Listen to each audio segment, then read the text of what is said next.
Audio check.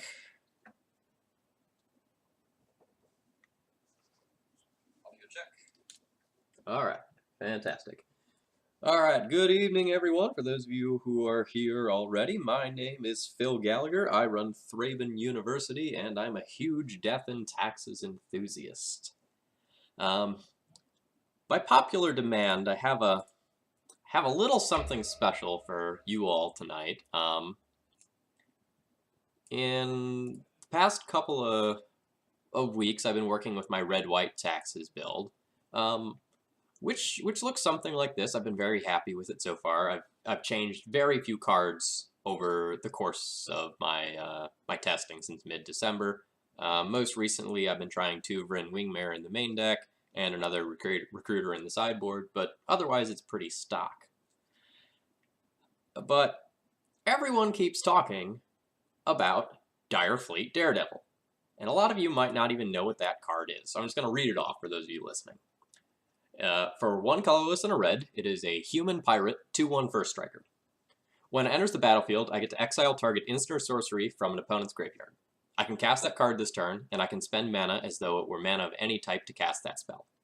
If that card would be put into a graveyard this turn, exile it instead.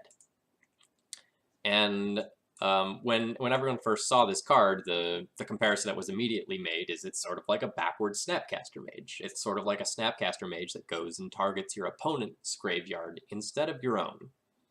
Which is odd, but nifty. So the power of Direfleet Daredevil is approximate to the power of the average spell in your opponent's deck that you could realistically flash back with it. So if you're playing Vintage and you get to go and get their Time Walks or their Ancestral Recalls and things of that nature, that's insane. In Legacy, where the average card quality is things like Brainstorm, Lightning Bolt, Ponder, Swords to Plowshares, and there's just a ton of super efficient 1-mana spells, you can do a lot of really, really weird things. Good morning from the other side of the world. I've been meaning to ask you for a while now, so here it comes. Since you love the name Mardu so much, how do you feel about your deck being Boros D&T? The name Boros is from a more civilized time. That's acceptable. Mardu, it's newfangled terminology. I don't like that so much. Boros is more forgivable. But it's still probably not terminology that I'd use myself. So, Direfleet Daredevil is really interesting in Legacy, and it turns on a lot of super weird lines. So consider, for example, that against a Delver deck, you can do things like Vial this in, daze their spell. Cast this, Lightning Bolt one of their creatures. There's a lot going on that this card can do. I think this card has a very high ceiling for how good it is, but there is going to be massive variance associated with it. And I'll just say a few things now, and it'll probably be really obvious over the course of these matches. Like, there are some times where you will do something like cast Direfleet Daredevil, cast your Life from the Loam, exiling it, get back a couple of my Wastelands and a fetch land, and I'll get absurd value. Or I might get to do something like, vial this in, cast a Council's Judgment away your Jace. When this card is good, it is going to be very, very good. But when this card is bad, it's going to be a hard-to-cast 2/1 with First Strike. There are some downsides to playing this card, and the downsides are very, very real. Number one, it does not play well with Thalia. If you want to be casting non-creature spells with a Thalia in play, you're going to have to pay 1 more.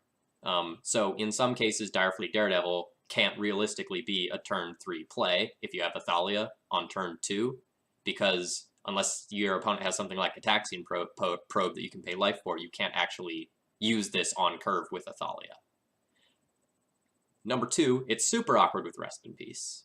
Super, super awkward. Like, since these are both sort of value cards for attrition matchups, like, they're theoretically good in a lot of the same places. So there may even be merit to just, like, not playing Rest in Peace at all in a Direfleet Daredevil deck, and instead leaning heavily on cards like Surgical Extraction and Grafdigger's Cage instead. This is my first league with the card, so I'm going to go ahead and just like play both together and see how that works. Like, for example, we're already playing Containment Priest in an Ether Vial deck, and that's a non-bow, right? We're already playing, you know, 11 non-creature spells in a Thalia deck. So, like, there are already some things that don't work particularly well in this deck, so it might be fine to just try them out. I just want to take another minute or two here before I jump into a league to talk about the changes that I made to the deck in putting Direfleet Daredevil in. As far as the creature slots go, from the red-white Taxes deck that I was playing, I just cut the 2 Vryn Wingmare because that does not work well with the Direfleet Daredevil plan. Like, you don't want to curve Thalia into Wingmare and then try to do something with the Daredevil. That just does not work. So that was change 1. That's the obvious change. Change 2, this is a 1 red card, which was something that was not in the deck before. So you theoretically want to hit red on turn 2 if you just want to cast this as a 2/1 first striker. But more often than not, it's a turn 3 play, either off of Vial or off of, you know, land, 2 lands and leaving 1 more land up for whatever 1 mana spell you want to cast with it. But this is a card that I'm going to more consistently want to play in the early game, whereas, like, Pia and Kieran is a really late game card, Magus of the Moon is a really, really late game card. This is a card that I want to hit a little bit earlier, so I added 1 more red source to my deck. I added another Cavern of Souls over the 4th Rashadan Port. This, in turn, is going to lead to another change in the sideboard. So if I look at the sideboard, the one thing that stands out here is that I added an Orzhov Pontiff. Since I went up to the 3rd Cavern of Souls, I'm fine running a Pontiff now on 3 sources plus Vials to cast it. If I wanted to cast it a little bit more reliably, I would cut 1 other colored source for a Scrubland. I'm just going to throw this in here now and see how it performs at this. The other thing that I've done is I've cut the Cataclysms for 2 Sanctum Prelates. In the red-white deck that I've been playing, I have these 2 Vryn Wingmares, which pretty drastically improve my combo matchups. But in this deck, I cut those for cards that are better against mid-range and control decks. Like, this is a value-oriented card, so I want to do something in my sideboard to go and deal with the combo decks. I have mixed feelings about Prelate as a card. Like, sometimes it's amazing, sometimes it does nothing, sometimes it comes down a little too late. But if I want to improve my deck against, say, Show and Tell, for example, this is one of my best options. So I want to give you all a second to just kind of respond and ask me any questions you want to ask me about this deck list. I think those are the only changes that I've made versus my red-white version, and I'm just gonna show you this beauty of a screenshot that I just took. I played 1 game in the tournament practice room just to kind of like make sure I knew how like the clicking worked on Direfleet Daredevil, and he ended up picking up 2 pieces of equipment and forced my opponent to double block with Gurmag Anglers, and they didn't even trade. He just like ended up with 10 power and killed 2 Gurmag Anglers. I believe this was after I brainstormed to put back a Batterskull in a land, and then cast I think I cast a Stoneforge to shuffle away after the brainstorm, or maybe I fetched after the brainstorm. So that was really good value off of that Direfleet Daredevil. And then in game 1, I did something else with it. I think I used it to like cast a Lightning Bolt as a removal spell on something. But at another point in that game, like, I was holding up 3 mana for casting a Daze off of Vial with the Thalia already in play. So this card can do a lot of really, really weird things, and I'm excited to see what it is going to do. This league is probably going to be really, really interesting. I don't necessarily know what's going to happen, but there are probably going to be some story-worthy moments. Since I see no questions from the chat, we're just going to go ahead and get to it. Constructed League. Join League. Direfleet Daredevil Taxes. Play points. And here we go.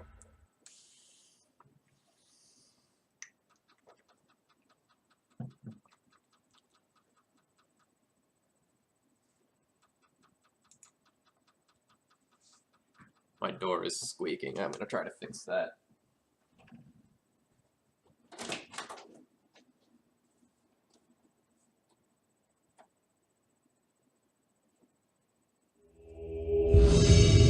Alright, we have a match.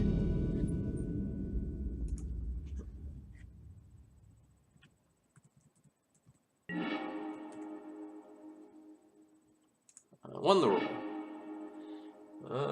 Let's see if I have any data on my opponent. Give me third. Was last seen on Sneak and Show, but has also been seen on Dredge. Although Dredge was from 2016, so that's less likely. Do I have any data on them in my personal spreadsheet? No, I do not. This hand's awkward. So the mana is off in this hand. And I'm on the play. So, like, I can cast one of Mother or Stoneforge with this hand, and if I brick on colored mana, this hand probably does nothing, so I'm going to go ahead and mulligan this one. Like, it's so close. But I'm hardly doing anything with this hand if I don't hit a colored source. Like, I can cast Mom, and then I can either Port or Jitte, but 3 of the cards in my hand are dead. So I'm going to mull that. This hand's really bad. This hand's really bad, too. If I'm playing against a Wasteland deck and they Wasteland my Caracas, that's nice for me, I guess. I will very reluctantly keep this one and be super sad. Vial, I will keep. 100% will keep Vial, even though I'm on the play here.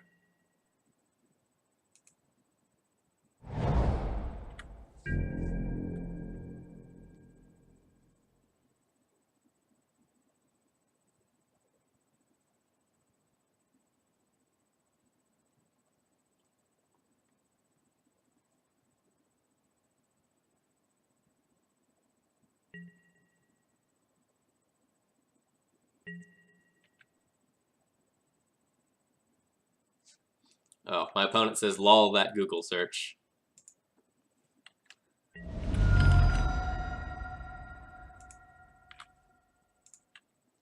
I'll say, please, I just type in your name on MTG Goldfish.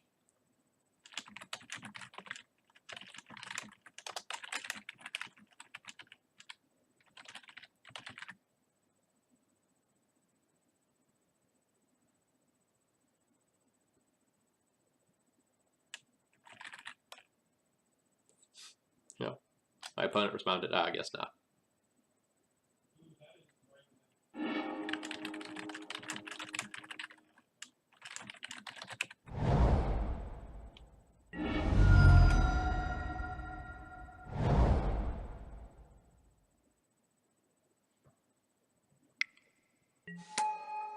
Alright, so my opponent's on a Delver deck.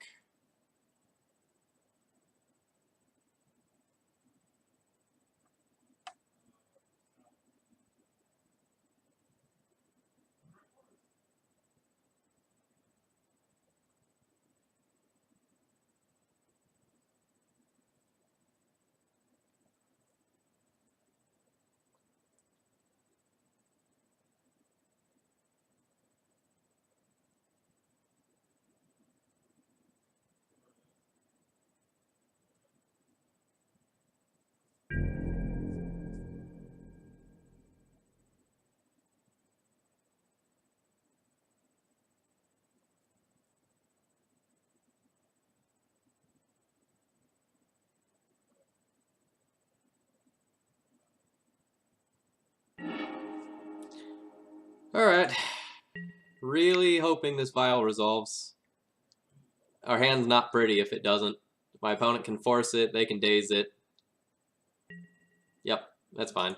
but I'm not gonna like throw away the second Caracas to try to play it around a Daze and just like get super blown out by a Force instead.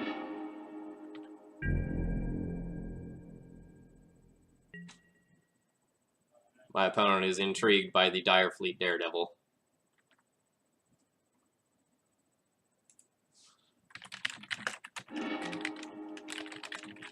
My opponent reveals another Daze. That's not good.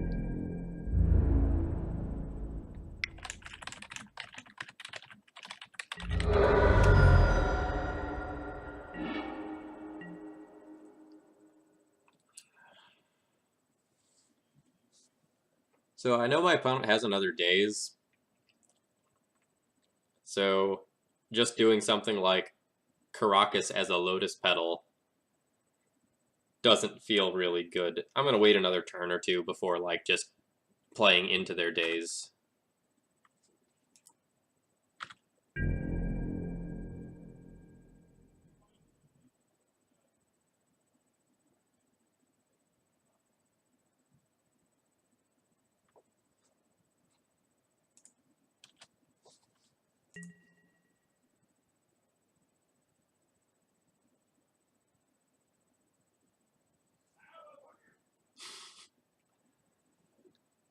I don't know to what extent you all can hear what's going on next door, but my roommate is, I think, playing Public Battlegrounds, and there's some interesting things I'm overhearing, to say the least.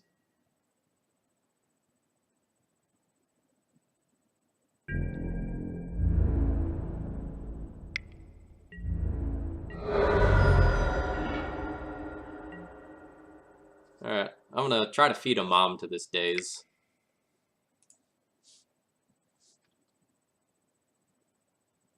My opponent just has a lightning bolt or something like that. They'll just do that instead of countering it.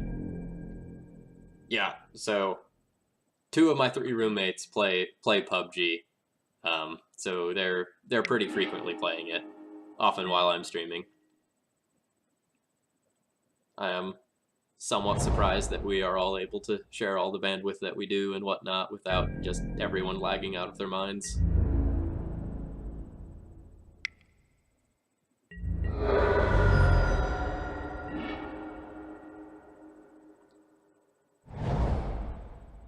Getting Trop is a little unusual.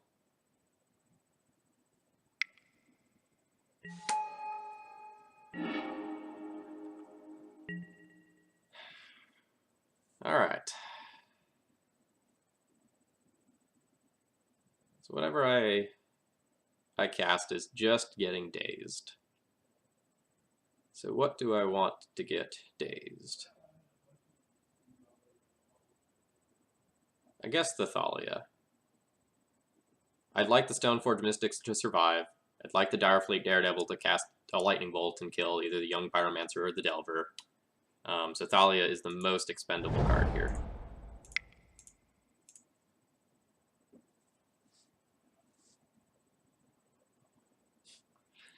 What's the best Madea movie? Ugh. I don't watch any of those. So, for anyone not familiar with my username being what it is, from classical mythology, Medea, spelled M-E-D-E-A, was a famous witch. She ends up marrying, I guess is the way to put it, Jason of Jason and the Argonauts fame. And along the way, she helps Jason through most of his adventures, and she ends up being this really hardcore character, I suppose, is a good way to put it.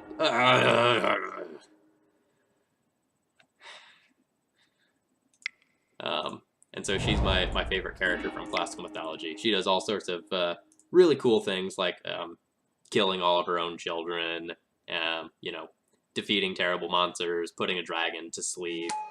Oh, wow, that resolved. Maybe I'm not quite dead yet.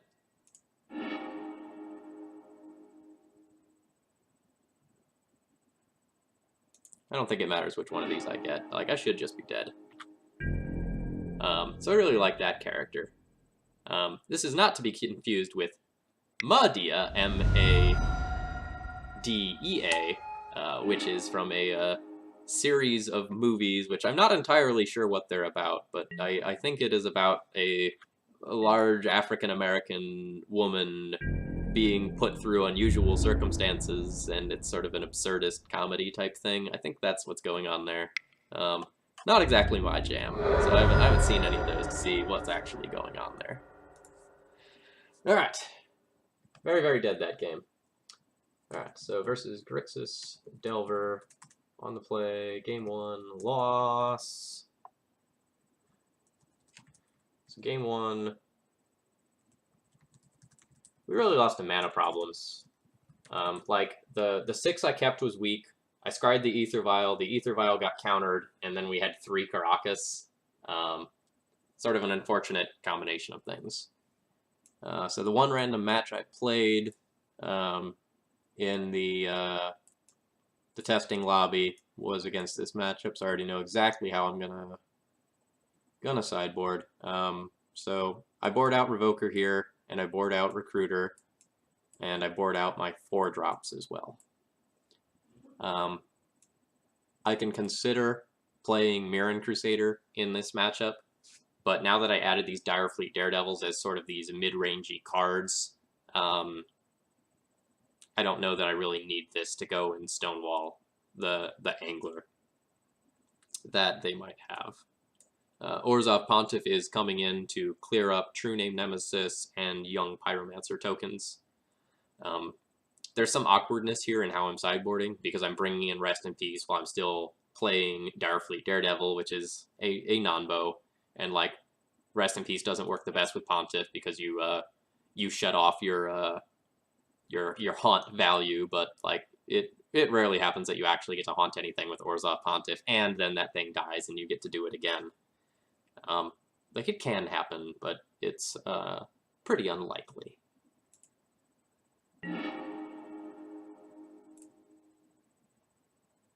And it's great. While it doesn't have a piece of early removal for a Delver, it does have a nice curve of Rest in Peace into Magus of the Moon. That's pretty annoying for a lot of their draws.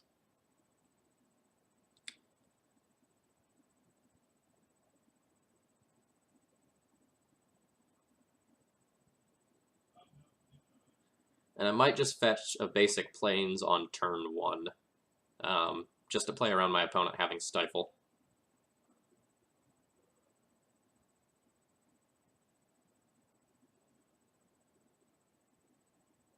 Not all of the Grixis decks are running it, but many are.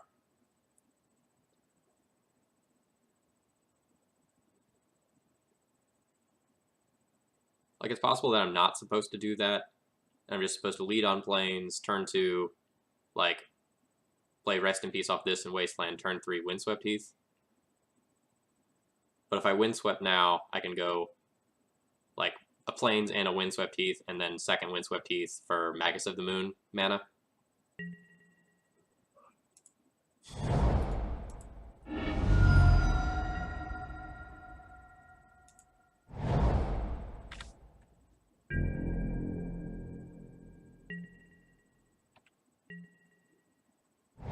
So, like, he could be the 4-color Delver deck and not Grixis.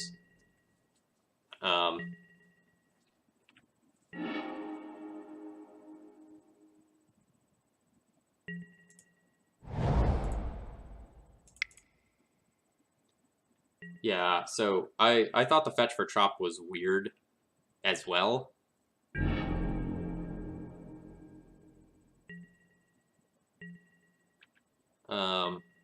I'm trying to think back. Oh, what is my opponent doing over there? Winning is not one of the things they're doing with a lead on Wasteland. My opponent must have kept a really weak hand. Did they mulligan? Oh, did I just, like, not look at what my opponent was doing at all? Did my opponent mulligan to 4? Yeah, okay. So my opponent mulliganed infinite times.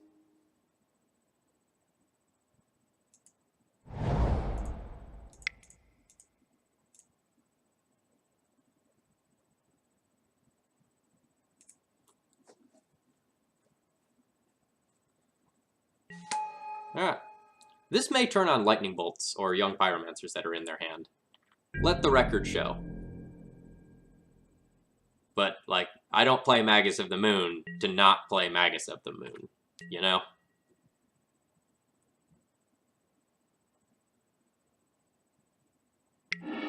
Alright, there's a lightning bolt. You can wasteland me, that's fine. There's an underground sea. Ponder, you bet.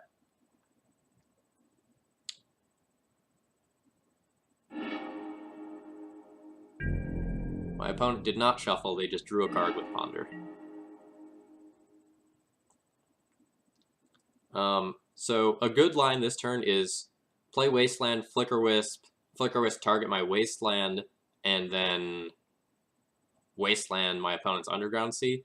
Although I could just, like, Wasteland them to not expose the Flicker Wisp to a Daze, which my opponent hasn't had the chance to play, or a Force of Will. I don't think I'm in any hurry for winning this game. So I'm gonna like give up 3 points of damage to just 100% take them off of this mana source. Like, this is a negative tempo play for me, but I'm so far ahead in the resource war. Like, I have all my colors of mana available to me. I have a removal spell, I have a Rest in Peace, neutering the ability of some of his cards. I feel pretty far ahead, so I'm fine with, like, taking the negative tempo play here.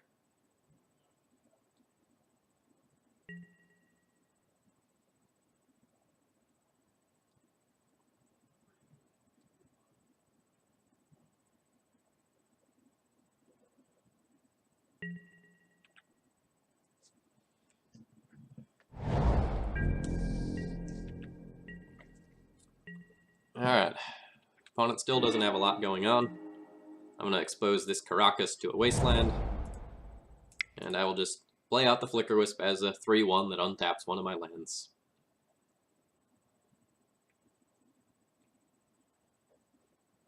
And I'm going to untap this Caracas. See if I can get him to Wasteland it. Nope. Worth a try.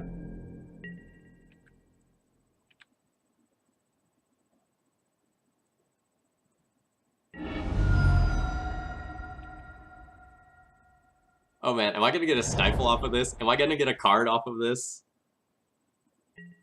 Ah, excited there for a second.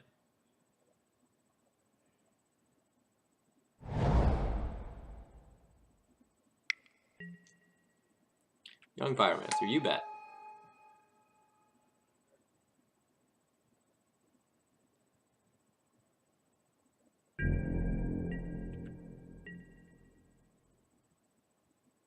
And I'm going to wait to do the Path to Exile until my turn.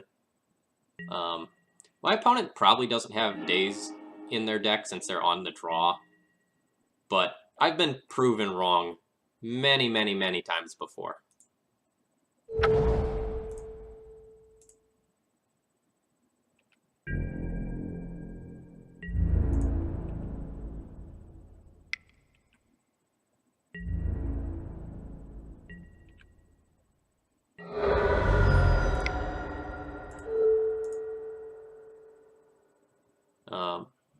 I immediately regret playing this Cavern of Souls.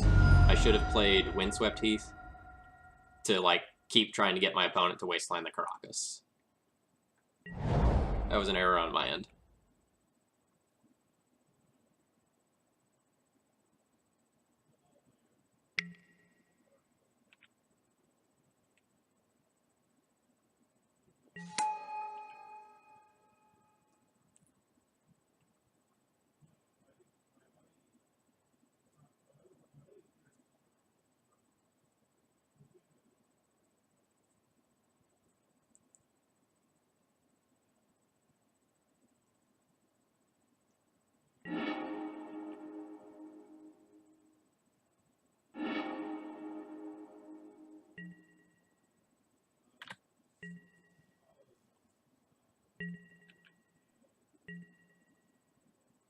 So we're in good shape, but we are out of gas at this stage. And my opponent apparently has a lot of gas. Yeah, see, there's that misplay biting me. The Deathrite Shaman really counts like half a card here. Like it is just a 1/2 with this Rest in Peace in play.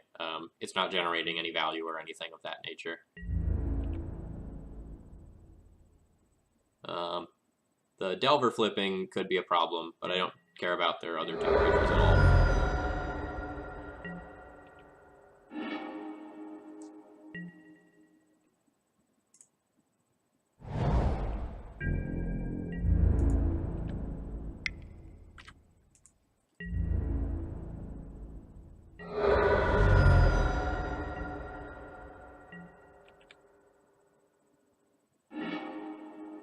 Alright, Cabal Therapy. Do not care about them drawing that. That card does literal nothing on this board.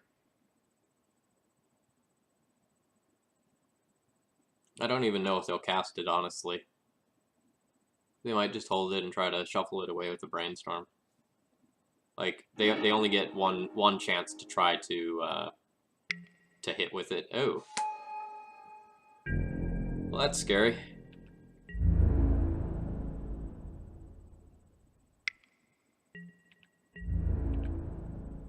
Takes me 5, I go down to 13. Yep. Would really not like to draw blanks here.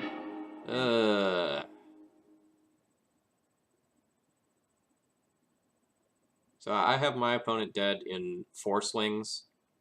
If I trade with this Insectile Aberration, I will take between 3 and 5 damage on the next turn. Not a great spot to be in. I have to go on the defensive now.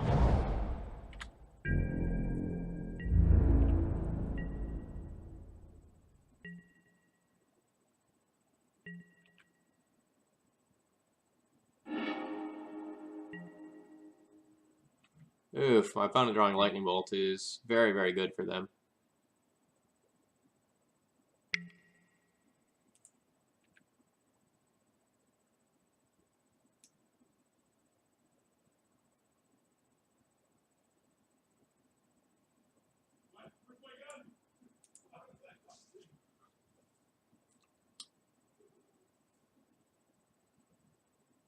So I've drawn sort of exceedingly poorly this game. And my opponent drew very, very well after their initial mulligans. So I take 8 here, and I go to 5, and I'm going to be dead with most of my draws. So in order to live, I need like a Flicker Wisp. Alright, here is the Direfleet Daredevil non-bow with the Rest in Peace in play.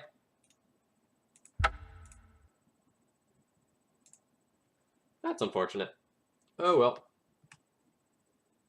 Alright, so we're on the play there, and we lost. So we really lost to flooding that game. Like, the cards that killed us weren't super relevant. Like, we just had no way to press the advantage that I got with my opponent's weak hand in the early game, and then we just kind of got Delvered when my opponent had a bunch of creatures. So be it.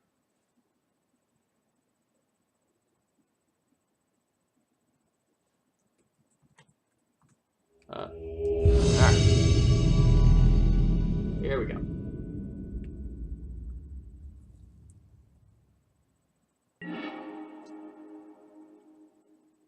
We want to roll. Hand doesn't have any mana at all, so we're definitely going to mulligan this hand. No thought there. Let's see if I have any data on my opponent. Generic Cactus. Last seen early on in 2017 playing both Delver and Death and Taxes. So realistically, I have no data on my opponent. I'll be keeping this hand.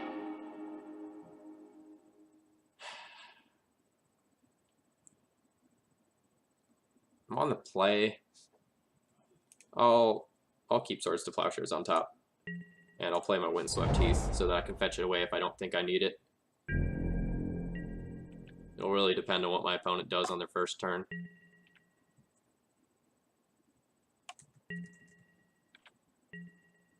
So I'm on the play against generic Cactus.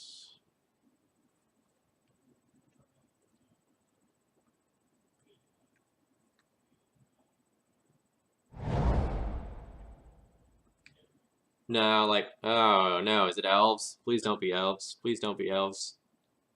Don't be elves. Not like this. Forest into Lotus Petal.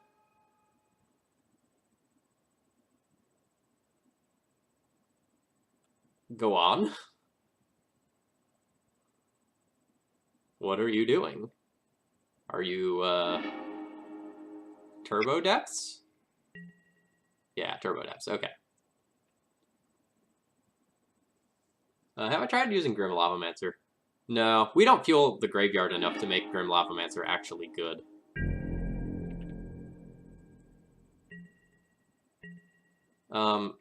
So having this Swords to Plowshares around is okay if my opponent makes a Merit Lodge, because if I Magus of the Moon and like in response they make a giant idiot, then like I'll still have an out to it. It gives them 20 life and buys them a lot of time, but they probably can't beat a Magus anyway.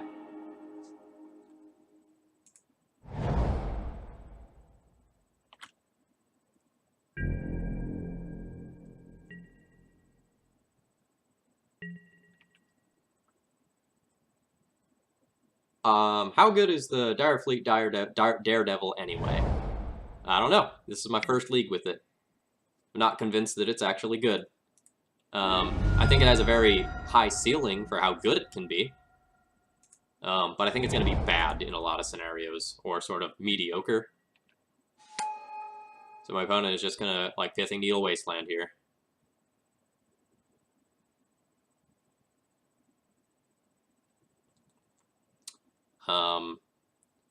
So, like, just while we're waiting, let me... Ah, never mind. My opponent figured out how to name Wasteland. I'll show you a screenshot of, like, the one other game that I've played with this deck. It was kind of cute.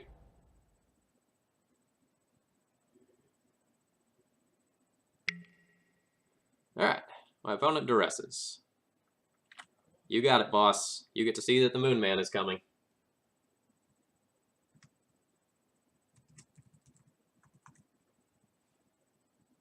So, Potato here says that he likes one Grim Lavamancer defined with Recruiter. I don't think that's actually good. Like, how many times can we realistically activate a Grim Lavamancer in one game? 2? Like, the other... Oh, man. This Direfleet Daredevil, this game is going to be gas.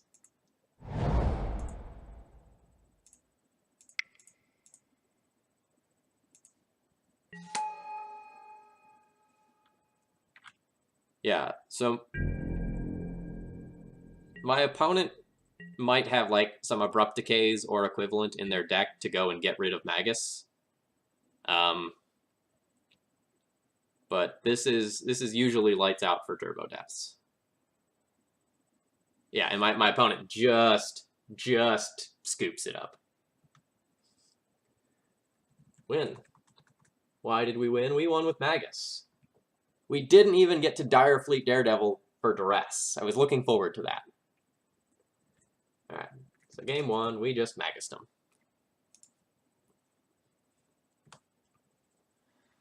Alright, so what are we doing here? We'll bring in Path to Exiles, they're great.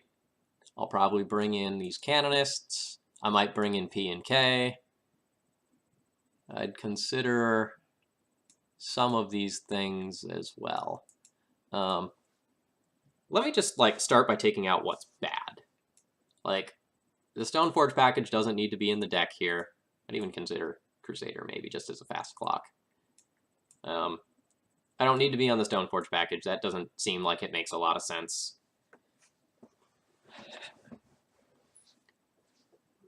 And then most of the rest of this stuff is all fine. Like, the paths are 100% coming in as answers to Merit Lodge. Canonist is something that can slow them down. Definitely the Recruiter. The Recruiter gets more Flickerwisps and Magus of the Moon, which are sort of game over cards for this matchup. If I have this many cards, I might want to bring in... I probably won't Mirran Crusader. The second P&K is probably ambitious. The Relic Order can hit random things like Chrome Mox, or not Chrome Mox, Mox Diamond, or like sometimes they'll randomly bring in annoying things like Sylvan Library, or they play out some artifact mana ahead of time. It can nab those things, but maybe that's not a high enough power level. Someone says, Revoker out, or do you name Petal? No, you name Vampire Hexmage. Naming Vampire Hexmage stops one of the ways that they can go and combo off.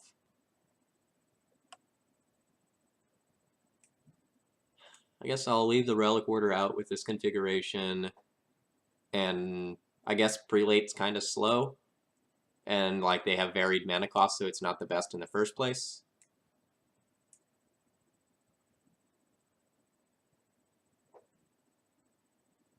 I can also name Sylvan Safekeeper. I had a really cool matchup involving Sylvan Safekeeper on stream a while back, where my opponent played a Sylvan Safekeeper and produced a Merit Lodge, so we had to block with a Thopter token, throw the Thopter token at their face, and I think we had to do that twice in order to burn them out. I'd like the P&K over Prelate, the Thopter's block. That's fair. I'm gonna probably ship this hand. Like, it's double colorless lands and 5 white cards. That's it's not where I want to be. Like, I know it has a Wasteland, and Wasteland is really good, but my opponent can play around it by like getting some basics or Pithing Needle my Wasteland, and then I'm donezo. So I'm gonna go ahead and mulligan this one. I'll keep this one. It does not have a ton of early action. I might even bottom the swords, in all honesty. I'd really like to draw something that's a realistic clock. But I guess the swords can be a bridge between Mom and Jailer, so I guess I'll keep it. Give my opponent a duress target.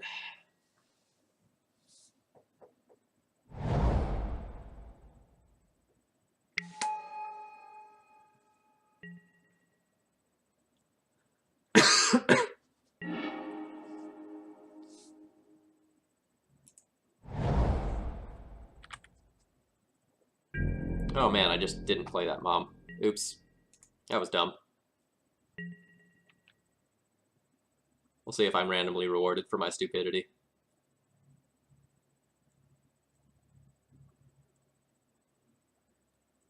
I find Waste to be unreliable in the matchup where the opponent blind needles Wasteland regularly. Sure. Like, I don't disagree with that, but it's still one of the better cards in the matchup. Alright. So, the opponent has gone and done what they needed to do to go and produce a Merit Lodge.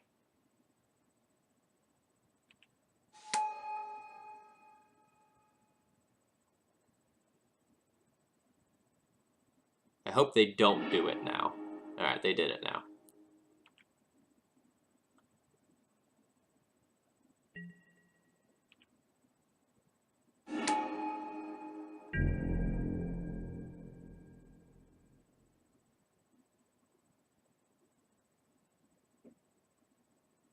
I think I'm not gonna Swords it until my turn. Just in case I draw Karakas.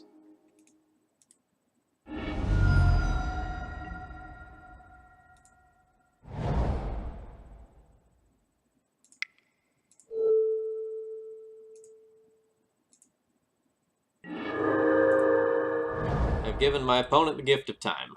They have 40 life.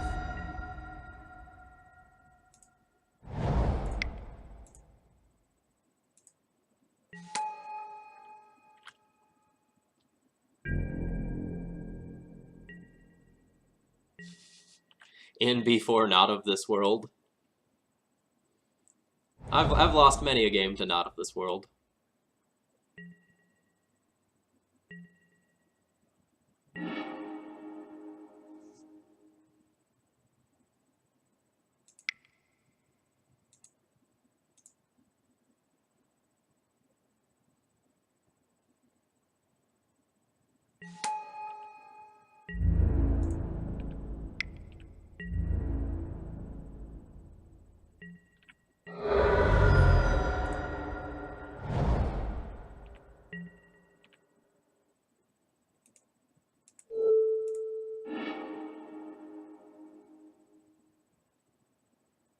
So I didn't wasteland on my turn.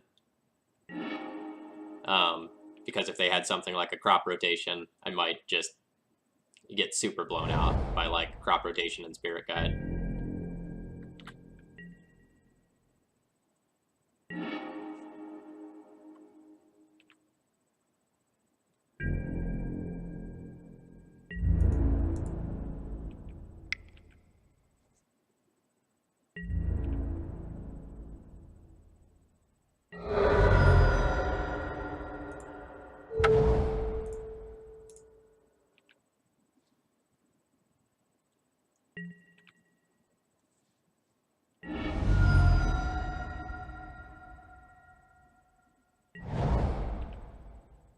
Alright. My opponent has gone and insulated themselves from a Magus of the Moon. They've gotten a Thespian stage. The next question will be, will I just jam this Palace Jailer if I draw a blank on my turn, or will I save it for a Merit Lodge?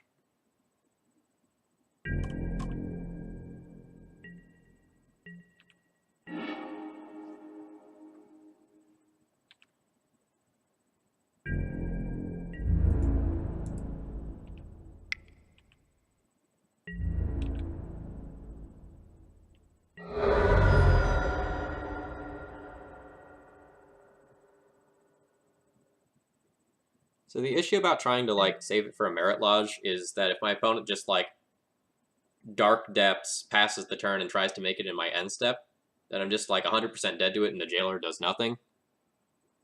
So I think I'm going to go ahead and jam it. Because if my opponent does make a Merit Lodge, I get 2 draws to try to get out of it.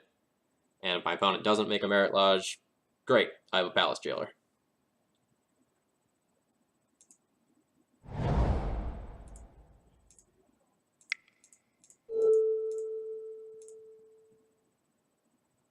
No, TurboDiff doesn't usually run something like Crucible.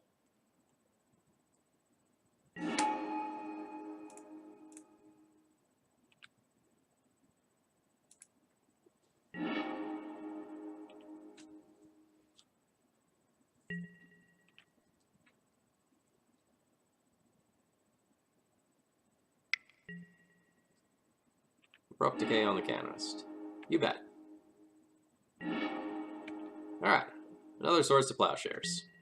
We can now dispatch another Merit Lodge, giving them just the low, low price of 20 more life.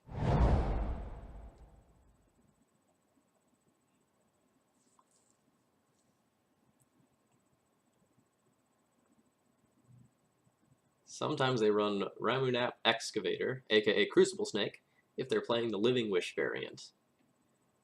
I have not played against the Living Wish variant very much. But if my opponent is playing Living Wishes, I'm usually more or less okay with other cards that Thalia wrecks.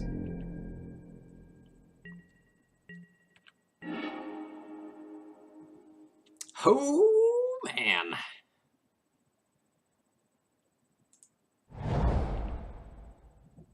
That's okay.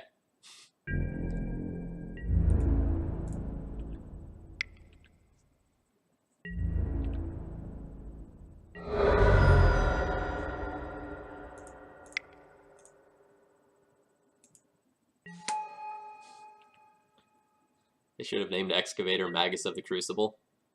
It's a nice, flavorful name. I like it. Ooh, man, drawing Flicker Wisp is gross.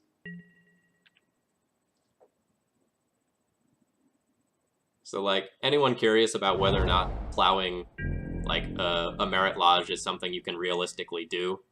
In this matchup, the answer is yes, because you generate such an absurd amount of value off all of the different cards that you have, and they're usually so slow to recover that, like, even if you do give them a bunch of life, it doesn't matter.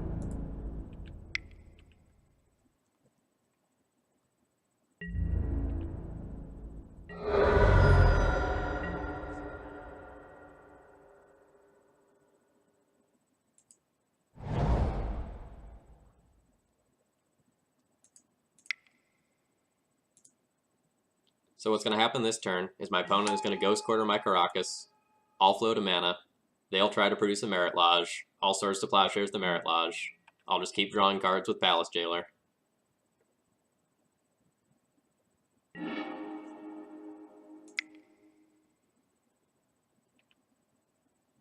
And I get a land out of this Ghost Quarter too. Sweet.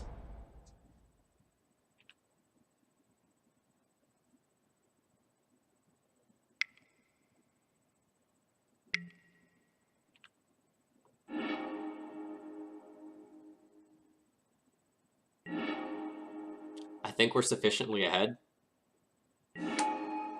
Yeah, we're decently ahead. I would say that's accurate, yes. Like, my opponent goes to 46. Their life total is irrelevant. They're still just dying. Recruiter's a fine draw. Like, once we have a Vial on 3, this matchup is pretty much unlosable. Like, we can just kind of keep recruitering for Flicker Wisps and Recruiters, and yeah, they just give up. Draw the card first, Phil. It could have been a path. Yeah, it could have been a path. I should have done that. I agree. Minor misplay. Game 1 Magus. Game 2, why did we win? I guess Palace Jailer is, like, what put us ahead, but I guess answering the, like, 2 different Merit Lodges with Swords to Plowshares is pretty decent as well.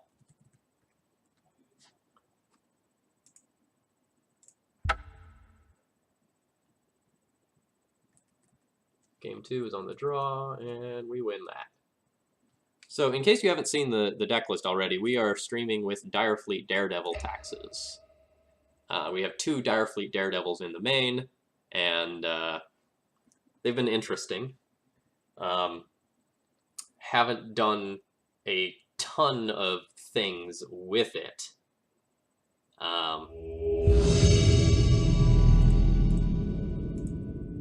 We'll see if it can do some sweet stuff.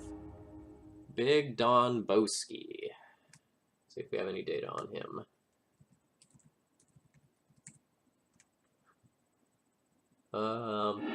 Has been seen playing Grixis Delver and Turbo Depths in the past year, but the data's pretty old, so if I have a reasonable hand, I will just keep it.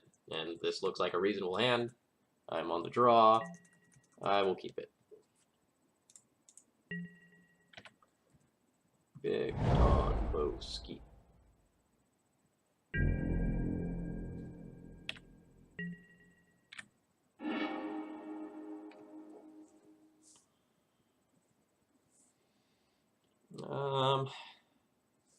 In the face of Polluted Delta, like, there's a lot that can be going on. To give away the least information, I'm gonna lead on Windswept Heath. This build of D&T could be the absolute worst matchup for Turbo Depths. I agree. It does not get much worse than D&T until you get to Red-White D&T. When you get to Red-White D&T that also has Direfleet Daredevil in it, then that's about the worst of the worst.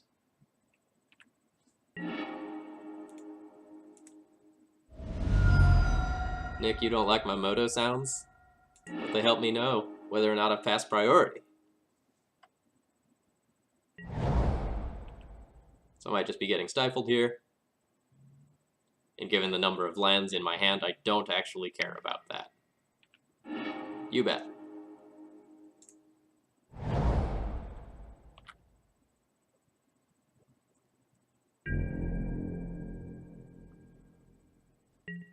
Like, my opponent missed a land drop holding up that Stifle, and I'm going to get to go, like, uncounterable Thalia into Magus of the Moon. And if they have a creature here, I get to Swords to Plowshare it. Feeling very, very ahead. So tense. So intense. Much intensity. Wow.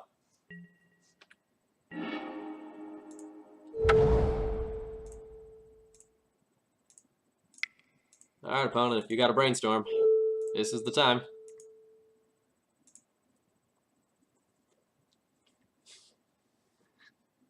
Invocation Stifle, dude is bailing out here. Oh. Oh. Oh, chat. Look at this. Look at this thing of beauty. It just happened. I need to clip this.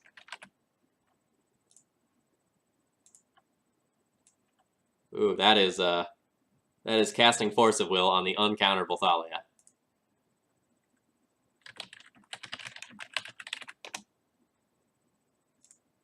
And my opponent conceded out of shame. Alright. Alright. Okay.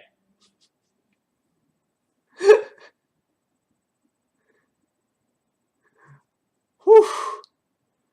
Alright, so that happens in real life quite a bit. That doesn't so much happen on Moto. It says can't be countered in big letters. Yeah. Poor little fella. Alright, so this is probably Grixis Delver. Could be Rug Delver. Either way, they have true names. That's what they pitch with Force of Will. So we'll start by boarding out the Recruiters and the Revokers. Assuming it's Grixis, I'll board out the Palace Jailer and the PNK because it's too slow. If my opponent isn't on Grixis and they're actually on Rug, I really, really, really want this Mirran Crusader in the deck. So I'll probably bring it in at the cost of some random card.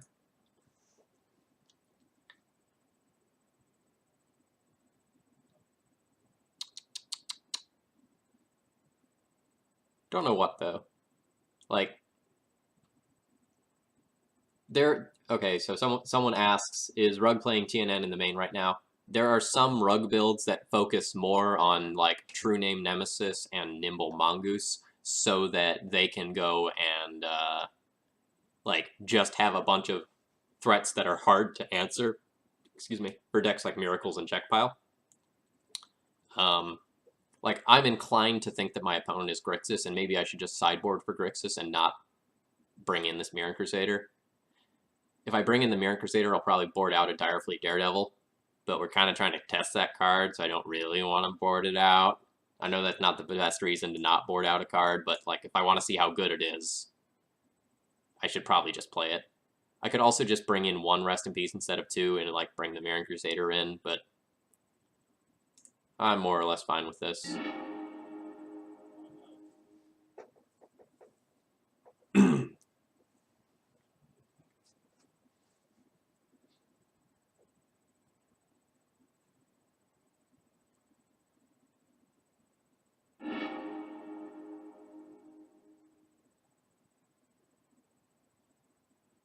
This hand is solid. It's awkward that our only white source is Wastelandable. But my opponent mulliganed, so I'll keep a sketchy hand once my opponent mulliganed. Like, the cards that are in this hand are very, very good. And since, like, the card we want to draw most is land, and there are more lands in our deck than anything else, this is all fine.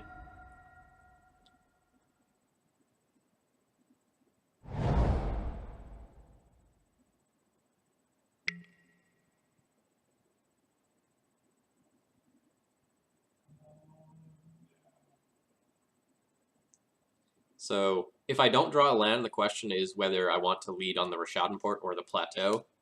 If I lead on the Rishadan, it'll make it look like I'm on a really mana-weak hand. And my opponent might be inclined to wasteland my... Alright, well. Never mind. Non-decision at this point.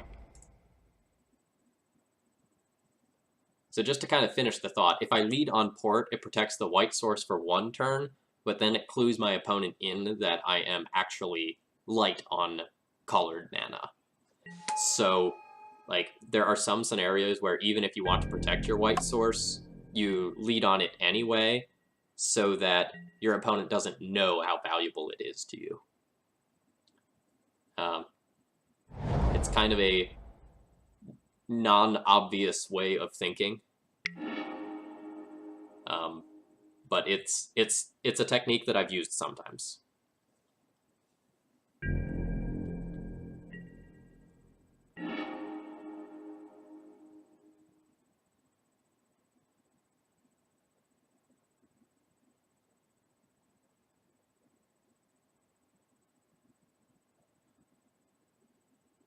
I'm a little bit soft to a Gurmag Angler if my opponent just drops one of those right now.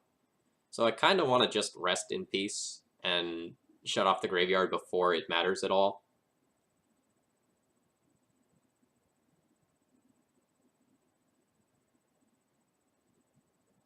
Like, I'll lose some tempo by not just playing a Stoneforge. But if my opponent's not doing anything else, then I think that's fine. I'm 100% getting dazed here. That's fair.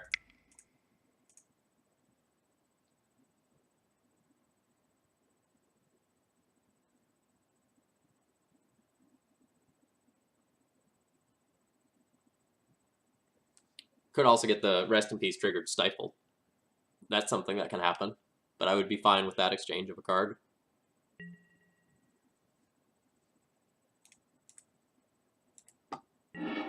Nope.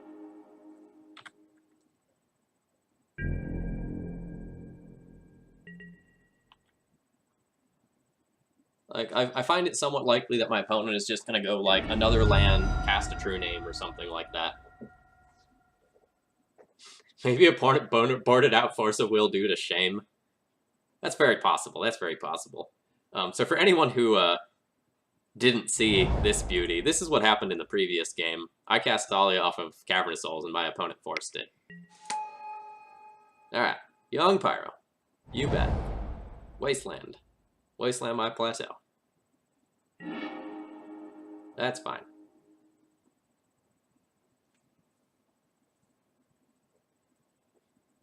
Yeah, but, like, hey, Goblin Lackey. Yeah, sure, Force isn't great in this matchup, but, like, a lot of Grixis' Delver's cards aren't great in this matchup. Like, Force and Daze both aren't necessarily great.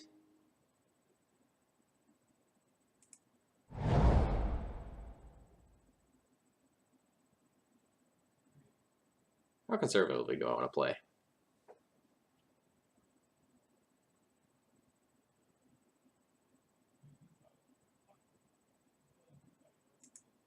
My hand is gas. I'm going to just play the Vial.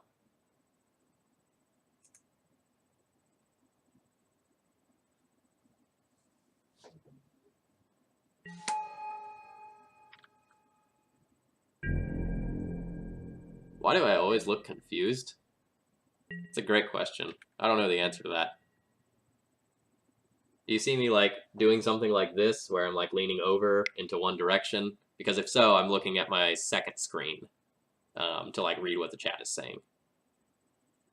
Otherwise, it might be because I just, like, move around a lot. I'm a really high-energy person, so sitting still for a long time isn't great for me. When I teach, I always am, like, constantly moving about the room and things of that nature. So for me to, like, sit for a couple hours and stream, I have to, like, keep moving around. So, like, I'm constantly fidgeting. Like, I randomly got, like, a leg up right now that you can't see. Like, I'm moving around a lot. So maybe that's why I look confused. Any DFD shenanigans yet? Nothing super amazing on stream. I played a game with it before where I did some cool stuff. I'll show that screenshot in between matches at some point.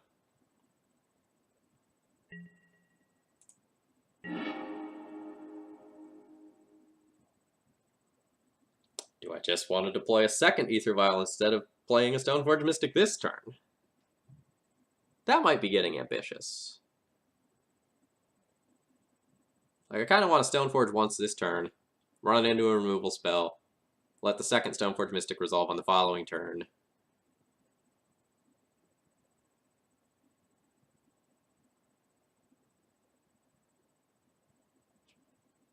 And then just start Flicker Wisping forever.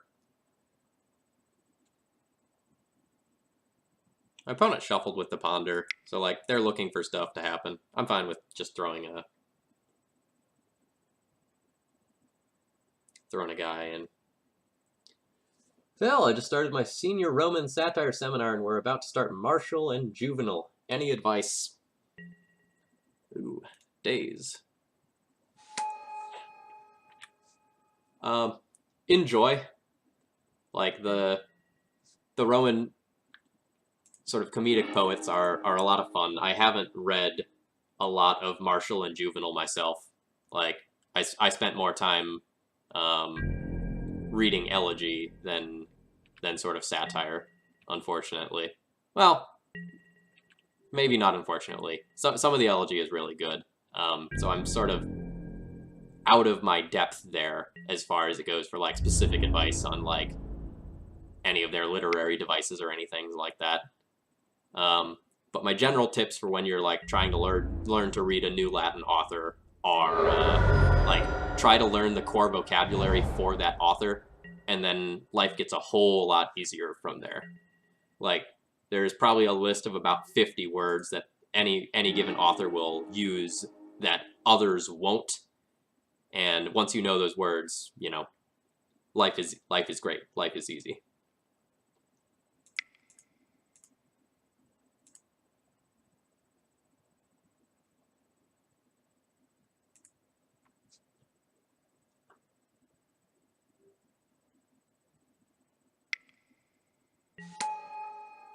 All right. Still got all these dazes.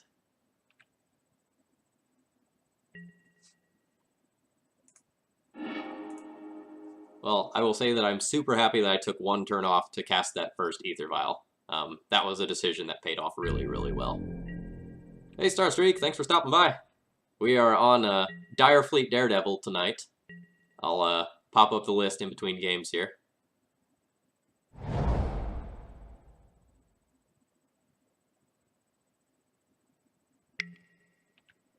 All right. Orzhov Pontiff would be a great draw. Just gonna throw that out here.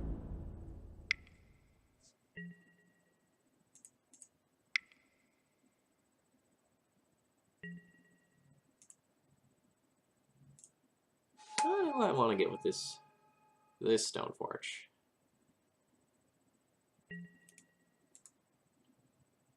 My opponent has one card left. Kind of want to get Batterskull and just like make them have the removal spell or they lose. That's probably an okay position to put myself in. If I get the Jitte and they have a removal spell, that's fine. I guess getting the Jitte is better since I have this Flicker Wisp. I can buy a decent amount of time with a Flicker Wisp. But like this Batterskull is so stupid good if they don't have a removal spell. Have I given them a chance at all to cast a removal spell though? No, they cast one on Mom, one on Stoneforge, or then the Stoneforge and Thalia were with counter spells.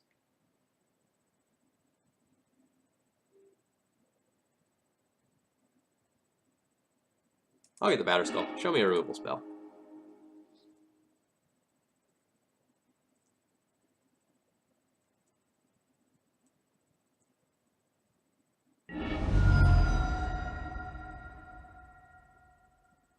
Vocab's definitely my weakest point in my languages. I'm taking a Homer class this semester as well, and I'm super scared of the extremely difficult vocabulary. Alright, there's that removal spell. So, like, the removal spell would have been really good if I got a Jitte anyway. So I think that's fine, all in all.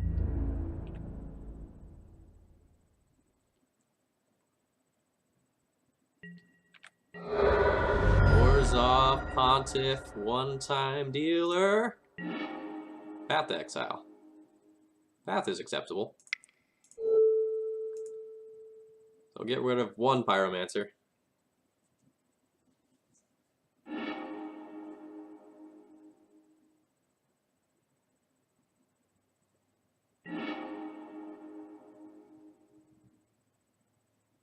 And I'm not gonna blink out the pyromancer now. I'd like to trade with the pyromancer in combat if my opponent attacks with it. And since I was talking, I didn't play my second Ether Vial, which is a terrible, terrible punt.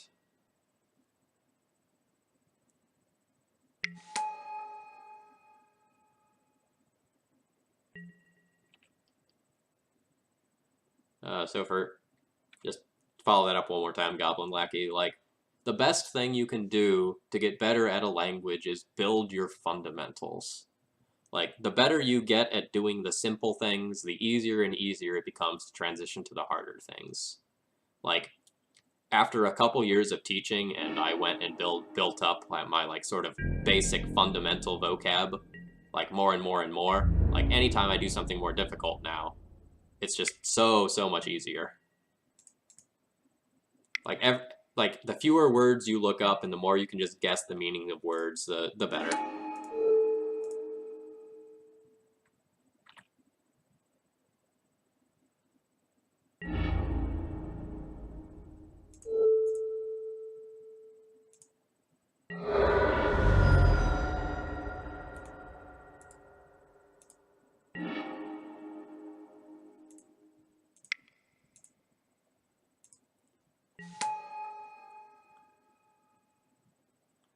Alright, so we're now dead to my opponent having anything.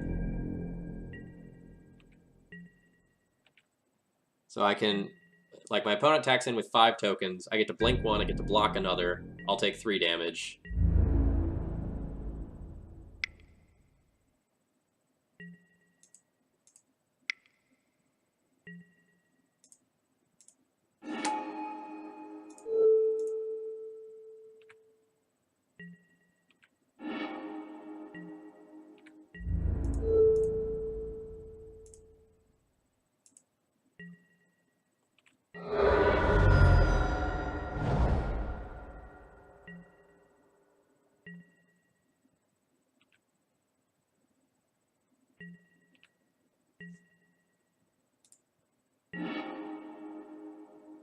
Source to Plowshares does not quite do it.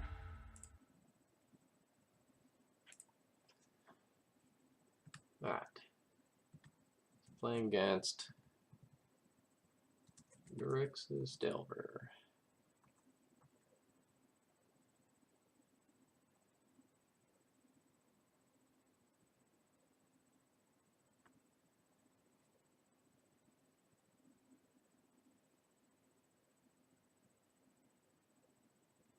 Alright, I didn't take any notes here. Just trying to remember what happened at the end of that previous game. How'd I win game 1?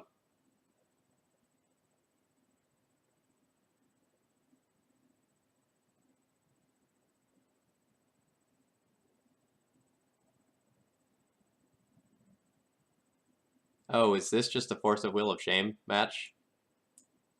Oh, this was just a Force of Shield. Yeah, okay. So we're on the draw for that, and we lost.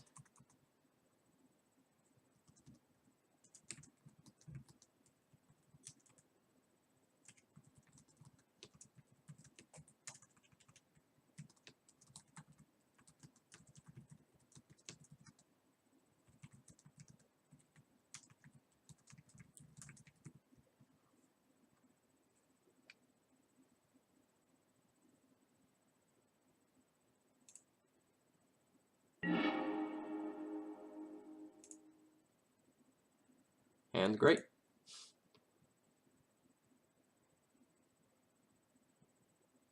Yeah, I never even tried memorizing all of the parts of various Greek verbs. My Greek teachers told me that it was important, but I always just looked them up. It's so much work to do.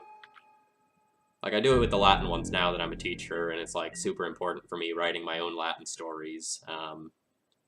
But Greek, I never tackled that task. So Crusader is fine versus Delver, and I usually board it in. But now that I'm trying out these Direfleet Daredevils, I have not done any testing to see whether or not like I should be boarding Rest in Peace in the matchups where I'm boarding in Direfleet Daredevil, or excuse me, where I'm keeping Direfleet Daredevil in the deck. Um, that's kind of new to me because it's sort of awkward dis synergy, or I guess negative synergy, whatever you want to say there. Yes, yes, I know who you are, Tenebor. And Hunter x Hunter has infinite episodes, so I don't think I'm going to start watching that, despite the 67 times that you have recommended me to do so.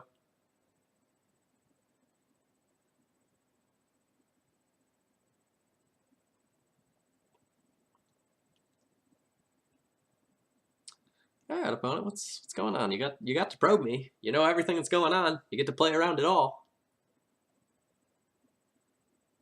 So for anyone who hasn't figured this out yet, I am a huge anime fan. Like I cosplay, I go to conventions, I run panels and stuff of that nature. Um, I tend to go through like an anime series or two in a week if they're like short, 12 episode things. My opponent is gonna think about their polluted delta forever, so I guess I'll just kind of keep talking. So the Darkfleet Daredevil Nambo with Rest in Peace doesn't seem like that big of a deal. You get a 2/1 first striker, and they don't have an angler. Looking for something new in terms of anime, what would you recommend? Ooh, Pithing Needle. Are they going to name Aether Vial, or are they going to name Wasteland?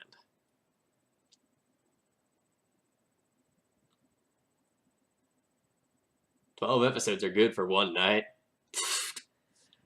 Yeah. I definitely... Alright, they name Aether Vial. This probably means I'm just going to Wasteland them. We'll see what I draw, though.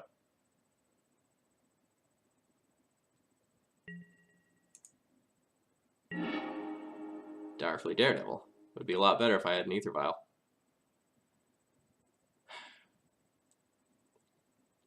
I kind of need my mana sources. So, like, I can just mom and waste them and hope that I draw lands before they do. And statistically, I'm more likely to do so. Or I can just, like, Stoneforge and force them to answer that, or I get a Batterskull. So the thing about this Pithing Needle is that at some point, if I draw a third land, I can Flicker Wisp it out and get some value off of it that way.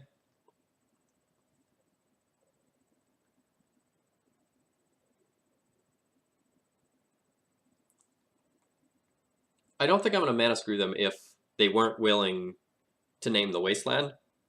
Like, they probably have at least one more land.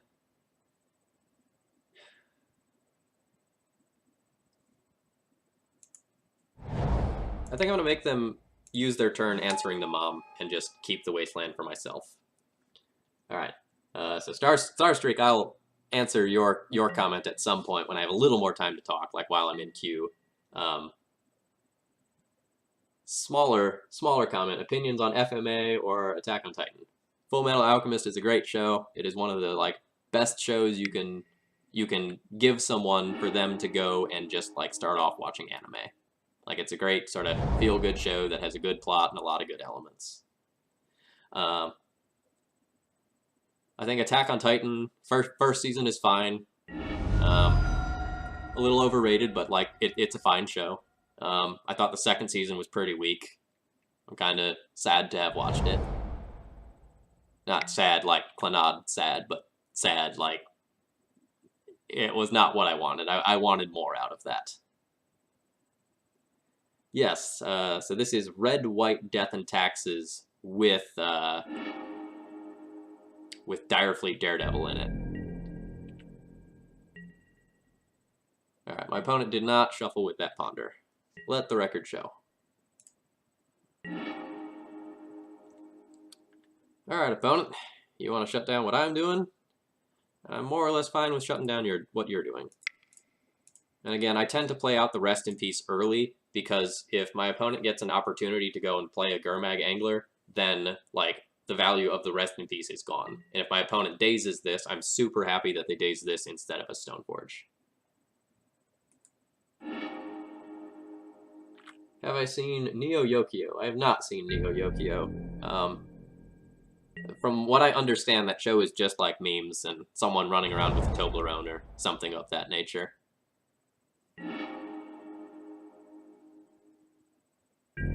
Play Methanaxes, the mono black version of Death and Taxes that I just made up. That's a lie. You've had the idea of Methanaxes in your head forever. I'm going to leave this vial on 2 for the time being. Like, if I Flicker Wisp, I have 2 things that I would want to vial in.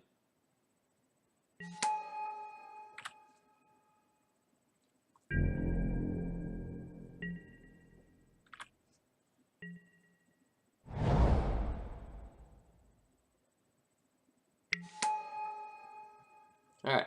Grim Lavamancer is a fine card, but I have a Path to Exile, and soon an active Mother of Runes. So I'm temporarily going to say always no to this.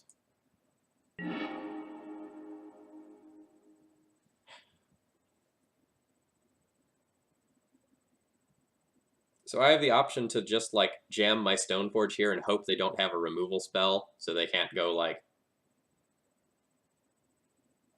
Maybe I should just jam the Stoneforge.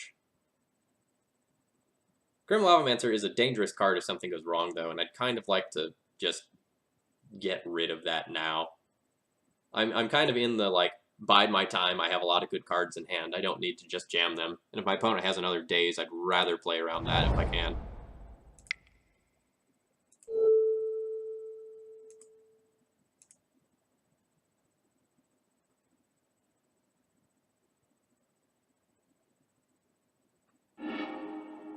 Oh man, you got another Void? That card is sweet. I'm happy for you. Like, my Legacy collection is pretty good, but I don't have a lot of the, like, weirdo old black enchantments like the Abyss and Nether Void.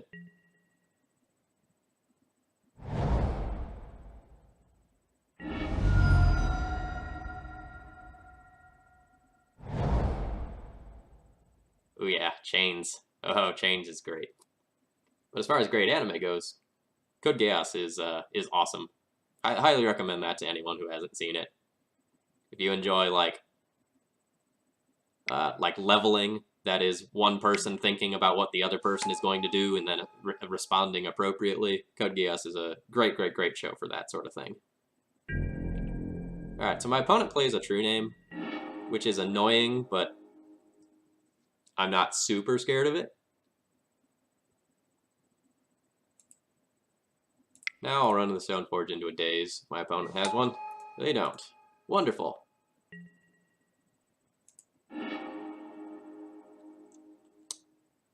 I'm gonna get Sword of Fire and Ice so that I can beat through True Name.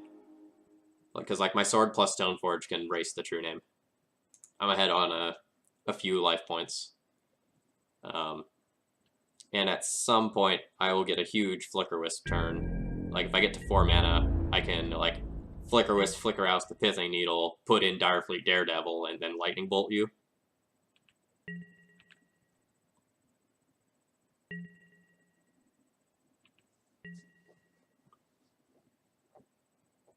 Oh. Grimgar. Grimgar was neat. Art was really, really good on that one. Alright. Deathrite Shaman.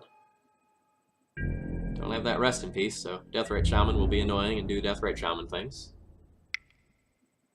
Oh yeah, like, if we had the active Aether Vial this game, the Direfleet Daredevil would have been absolutely disgustingly good. Like, if my opponent doesn't have the Pithing Needle this game, like, this is a non-game, and I would have ripped them apart. As is, I'm a little worried about my opponent having something like an Ancient Grudge to make a tempo play that is just gonna let them beat me out of the game. Like, assuming I get to, like, actually connect with this equipment, the first shot will kill the Deathrite Shaman, and then, like, or, well, I should say, the first time it gets in there, my opponent will have to block with the Deathrite Shaman. And on the following iterations, I'll just get in there and race the true name.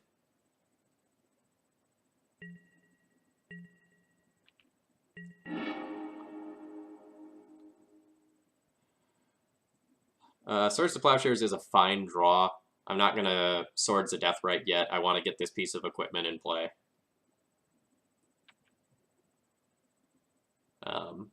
Like, if I take time off to Swords to Deathrite Shaman, I might just put myself into a situation where the true name plus some other card just races me. Whereas in my current situation, really the only thing I care about my opponent having is something to blow up this piece of equipment.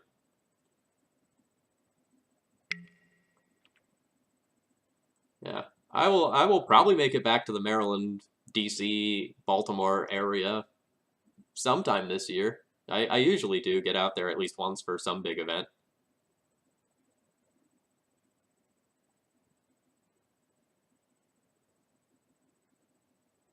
Someone else says my personal favorite is Rurouni Kenshin, though. The Rurouni Kenshin movies were awesome.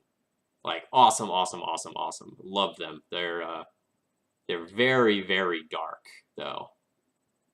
Like, what is it? The Meiji era one, like Trust and Betrayal, I think it's called, or something like that. That one is, that's a spicy meatball right there. It's made many an anime fan just, like, bawl their eyes out.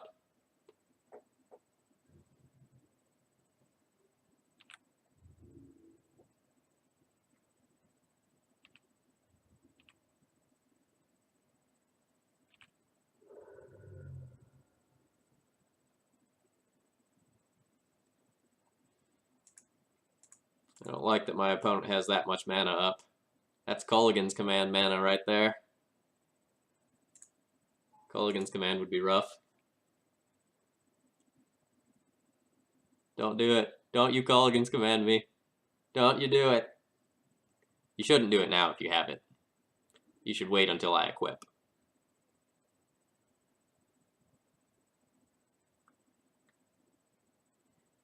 Which, even though I really do think they have it, I'm kind of priced into doing it in case that was just a bluff on their turn.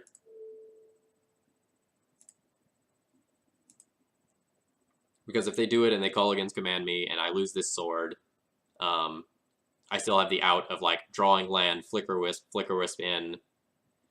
Oh, why did it have to be Ancient Grudge? That means I get to do it again?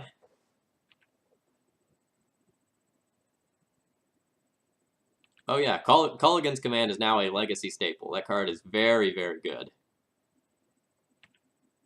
In Legacy, 2 damage is enough to kill just about any creature.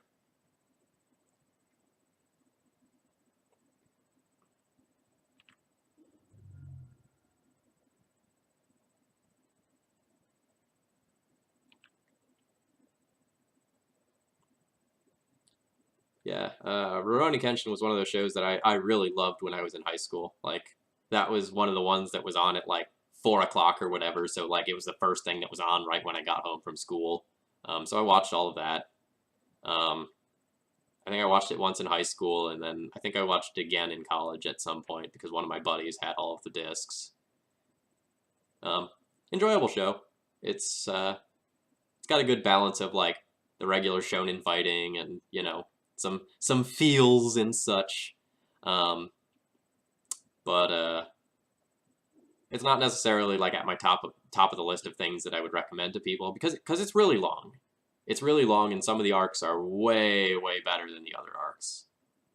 Although there are some really great and memorable fights. I really like the one with the guy who has, like, stripes painted on his arms, so when he goes and swings at people, how much of my hand do you know from ball therapy from, like, a Taxian probe way back? I don't know. I know you know some of it. Getting rid of the Flicker Wisp is really good.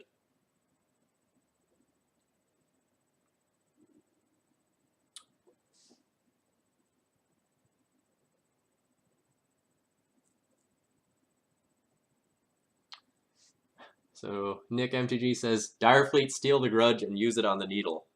Yeah, if we ever get to 4 mana, that would be great. Boy, would I love to do that. Like, oh man, the things Direfleet Daredevil would have done this game if I had an active Vial. Unfortunately, that's not life right now.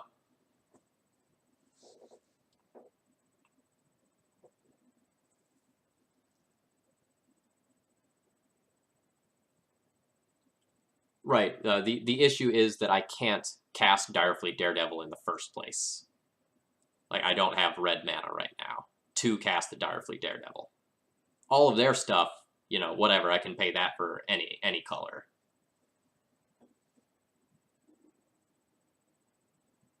I have not seen the live-action Rurouni Kenshin films. I have had them highly recommended to me. One of my roommates actually showed me one of the fight scenes from it the other day, and I'm interested. We don't have many turns to draw out to this true name.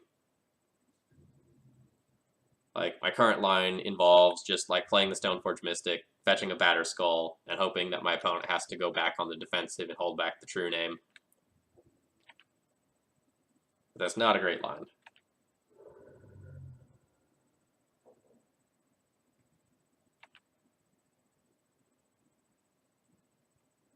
Yeah, at this point, I just kind of expect that I'm dead, and I'll be pleasantly surprised if I'm not. Like, there are a lot of problems with my current board state. You know, I'm dead in 2 to 3 turns off of the combination of True Name and Deathrite Shaman. If I try to do something cool with Direfleet Daredevil, like, my opponent might just eat it with Deathrite in response. I don't have enough mana to make multiple plays in a turn. My Ether Vials are shut off. There's a lot of problems.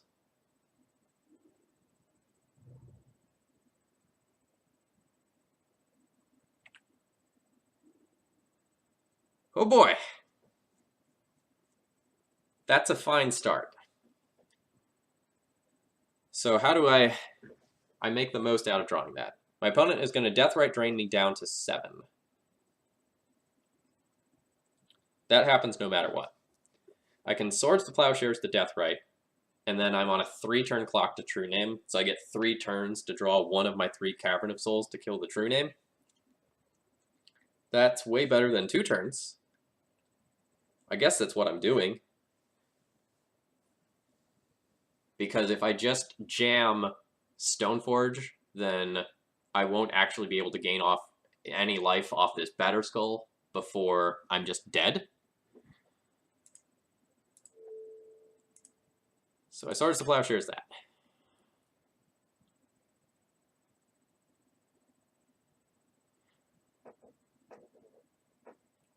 And my opponent might take this opportunity to just, like, Ancient Grudge my Vial while they can still make mana. Nope. They'll just drain me. They took the Flicker Wisp, so that seems correct to me. Oh man, Force. Force is brutal.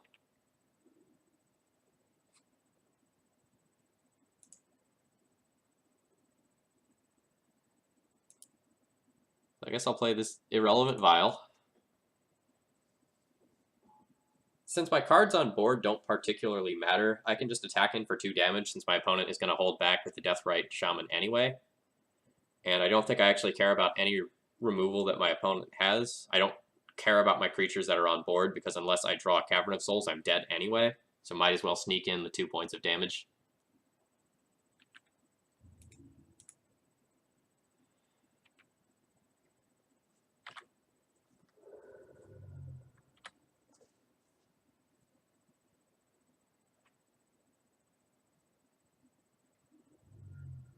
Alright, my opponent has the Lightning Bolt for me, and I'm dead.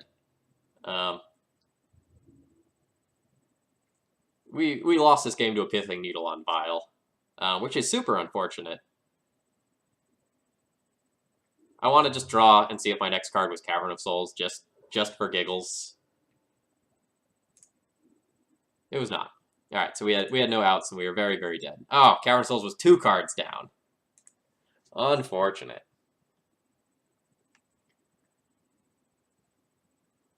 Alright, so game 3, lose to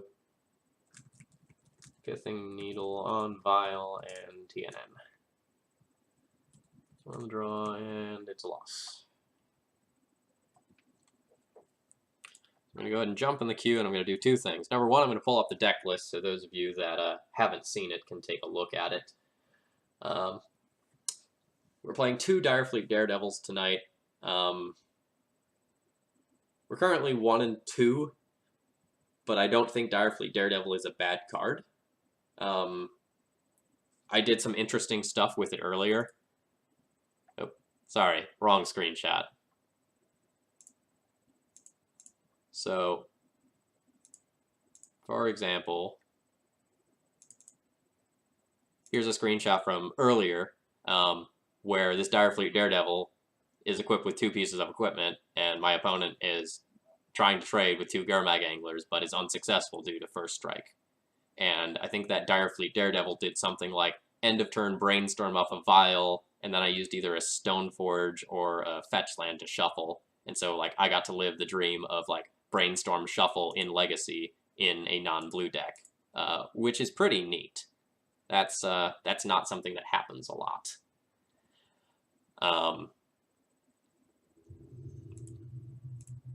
But I'm currently in the process of gathering data on the card, so we'll see what I think about it after a couple more matches. We're playing against Bad Cheese. See if I have any data on them. A Lands matchup from 2016. That's it's not the best data to work with, so I'm just going to keep what is a reasonable hand. Like, I'm on the play. This has a Magus. That's good against most of the format.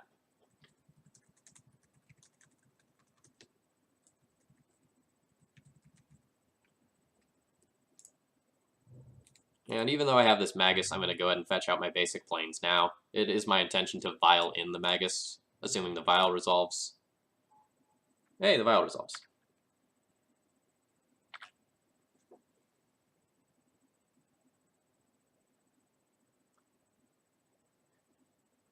What do you think of Blood Sun at cantrips?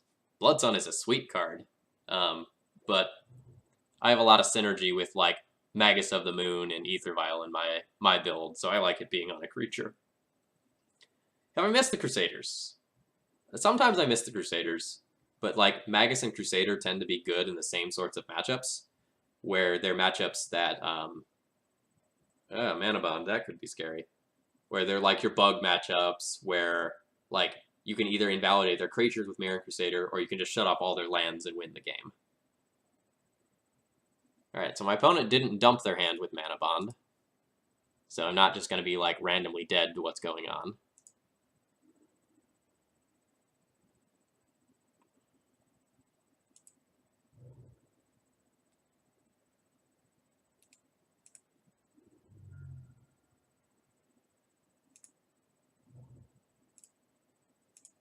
If my opponent doesn't dump their hand with Mana Bond, that usually shows me that they have some card that they want to play from their hand. So it might be something like a gamble, and they want to gamble for Life from the Loam.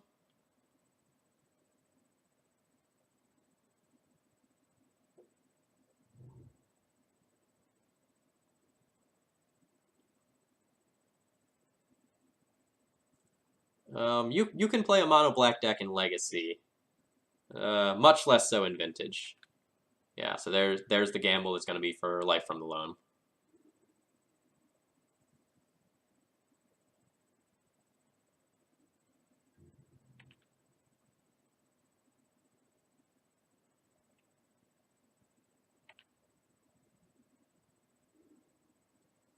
Alright, so they discard a gamble and a loam, and they put a Maze of Ith in play.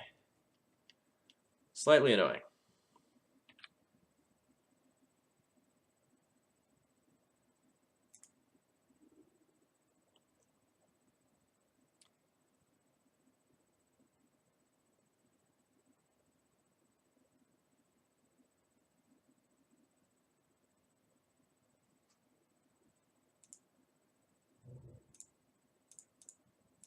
So I'm just going to plan on choking my opponent's mana here.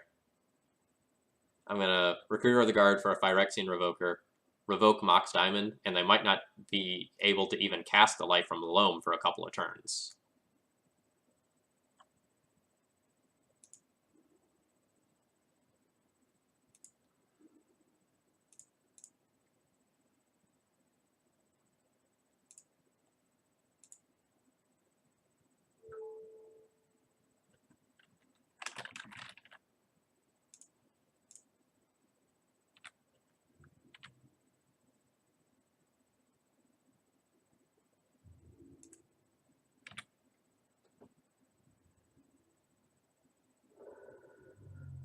So getting Direfleet, Daredevil, and just exiling Loam would have been really, really good there. Honestly, I probably should have just done that. My thought was that, like, they have to take a draw step here, and if they miss on the draw step, then I moon them, and the game is just over because I've kept them from ever casting the Life from the Loam. So that's why I didn't just exile it there. But like maybe just getting the Direfleet and just shipping it out of there was just better. But it makes my Magus weaker because they can still cast any of their colored spells. So it's sort of a wash. I'd have to like think about that situation a little bit more than I'm willing to do right now to like really think about whether that's better.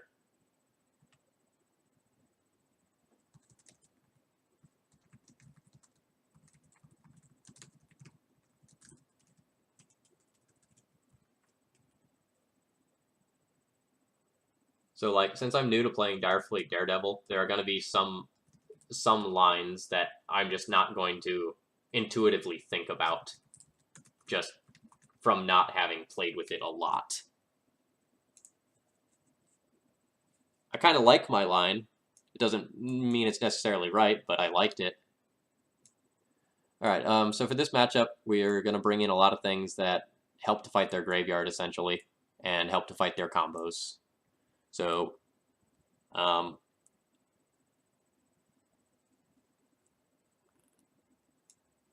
P and K is a little slow for this matchup. Jite's not particularly good. I probably don't need to be this heavy on removal, so like I can probably do something like trim 2 swords. Until my opponent shows me a Molten Vortex or something of that nature, I tend to trim Revoker. Like, it's really good on Mox Diamond, but if my opponent doesn't have a Mox Diamond and then they start dredging for the rest of the game, this card doesn't actually do anything.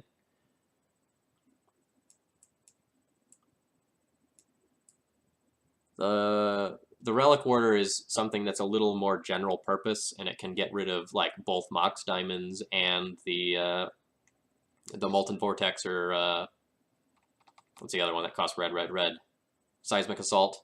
Either one of those works, and I still need to cut a couple of cards. This build is really heavy on things that are good against lands, so I might actually like trim some out of like the Fair Stoneforge portion of the deck. And like Athalia. This leaves me a little light on creatures potentially. I'll have to take a count in between games. Yeah, Mom is staying in the deck to protect from Punishing Fire. Because when you have both Mom and Punishing Fire, things are really, really good. This hand is a little medium. It doesn't have anything particularly great for this matchup, but it has double Wasteland and a Palace Jailer to just draw me infinite lands and remove a potential early Tireless Tracker. That might be enough to just go ahead and keep it.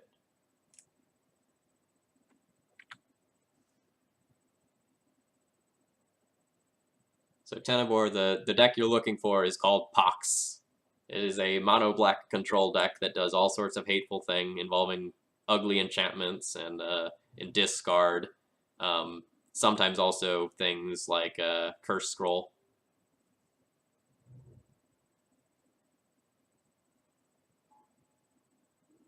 Alright, opponent really going off. Do they have the Loam too?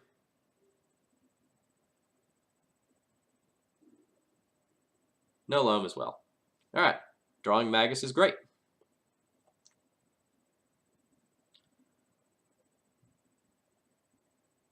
Unfortunately, I do have to lead on things that are wastelandable. It also scares me that my opponent discarded Grove of the Burn Willows. That card's really good.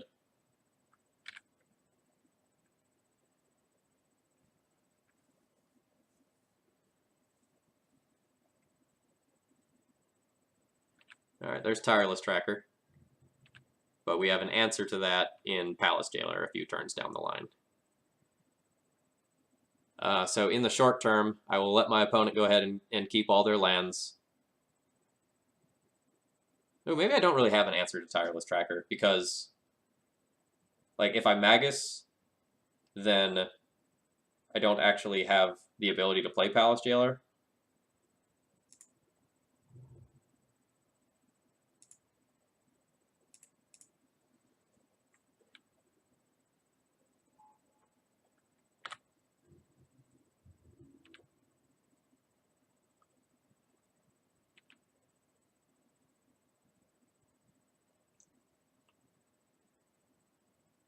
Yeah, I might end up waiting a turn or two to play the Magus so that I can Jailer the Tireless Tracker first.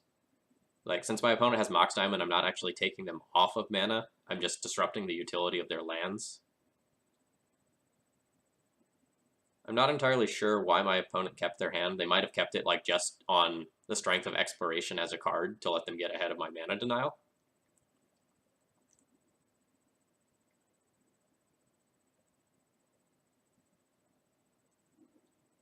Crop rotation. What are you getting, opponent? And get like a Tabernacle and annoy me to death? A Wasteland. That's decent.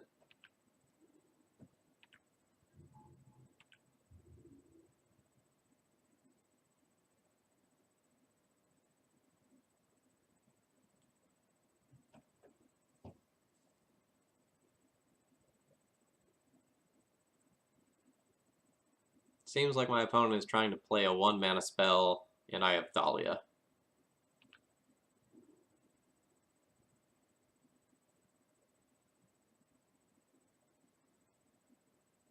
If my opponent wanted to, like, use their crop rotation to get a Wasteland to take me off of their Wasteland, that tells me that their mana situation is very, very poor.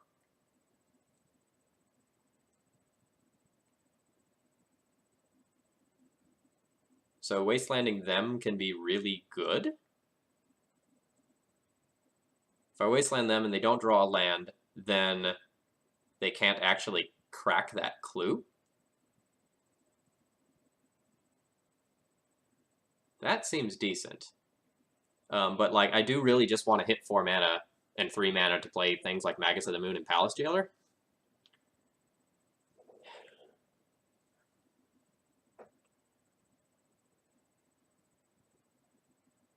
This is a weird spot. I think I'm going to value keeping my own lands. Like, I have Recruiter. Recruiter can go and get Prelate. I have Magus. I have so much going on with that I want to use my mana for.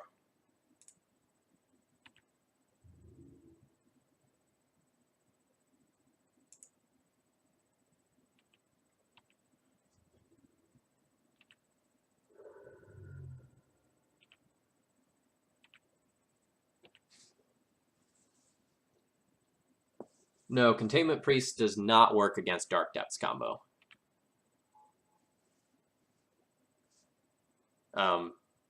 Merit Lodge is a token, and Containment Priest says non-tokens.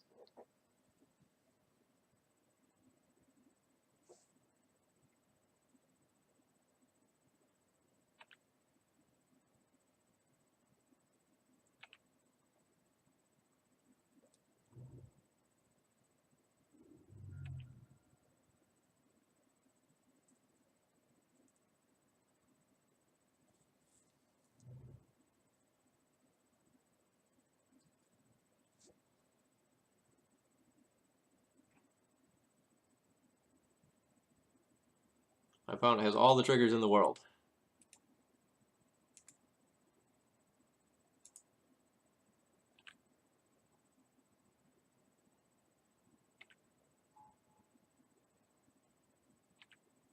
Thought I hit yield until that guy until end of turn, but I guess that's not happening.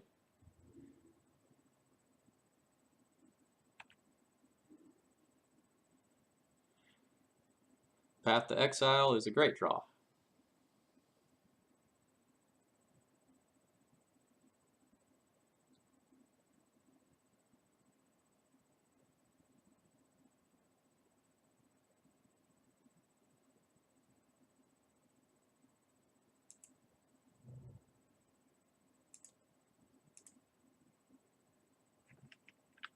I guess it's sort of awkward that it takes 2 mana to do this. But it is something that is going to happen right now.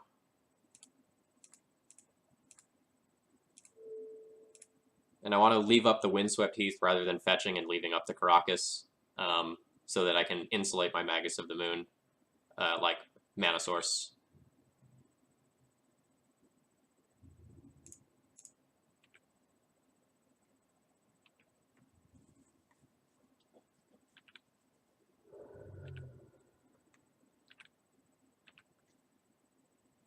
I might not necessarily just jam Magus of the Moon next turn. I might just like Recruiter for Prelate. Prelate on 2 will stop both Loam and Punishing Fire as things that matter in this matchup. I don't necessarily think that my opponent has either right now, but like they're going to get a card per turn plus 2 cards off of clues, so they get a lot of redraws to find something that matters.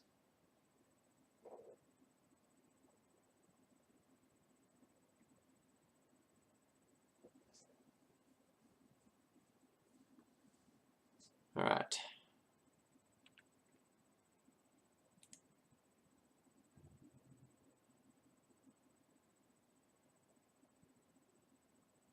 So Drop of Honey versus Mom I don't think works how I want it to work.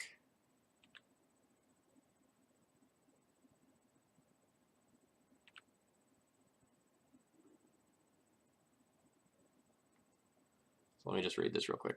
At the beginning of your upkeep, destroy the creature with the least power. It can't be regenerated. So this does not target, so I'm not going to be able to save it with Mom. It's annoying. When there are no creatures in play, sacrifice Drop of Honey. So my opponent is going to get a ton of value off of this Drop of Honey. So this turn I can just jam the Palace Jailer and start drawing a whole bunch of extra cards to offset what's going on with their Drop of Honey. And then on the following turns, I can plan on using the Magus to do great things. Or like Recruiter for Prelate, or yeah, Recruiter for Prelate seems pretty solid. I can also just like get in there right now and just like one way or another, I think I just want to fetch a basic Plains. I don't think I'm in. I don't foresee Magus in the next couple of turns.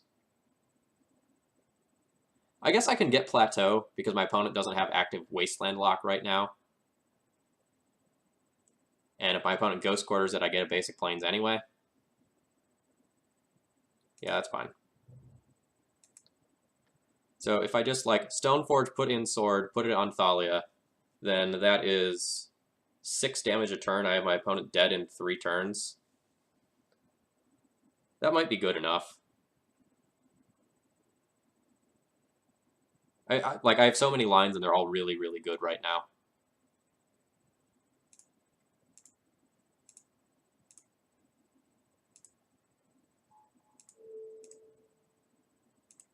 I think I like this line because if my opponent gets rid of my Mother of Runes, then I still have a pro-red critter.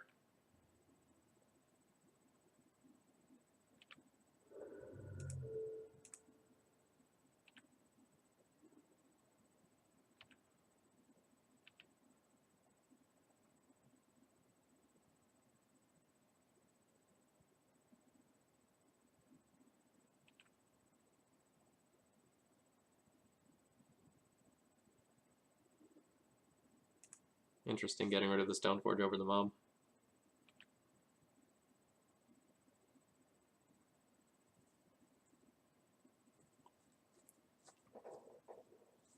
So what am I worried about my opponent playing?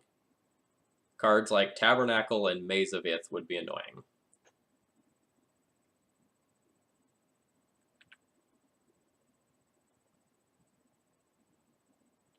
You can even fetch Leon and Relic Order with Recruiter. Yeah, that's something that might happen.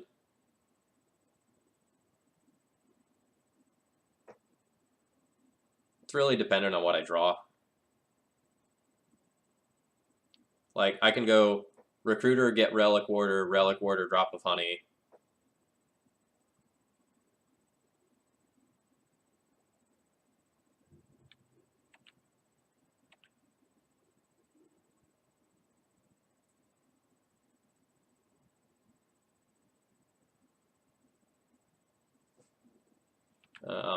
Whether or not my opponent has a Krosan grip here will sort of influence what I do with this turn.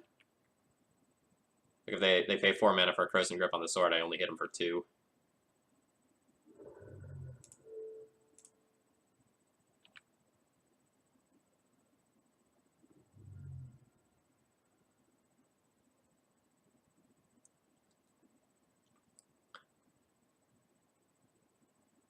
What beats me if I Relic Warder for Leonin, if I Recruiter for Leonin Relic Warder?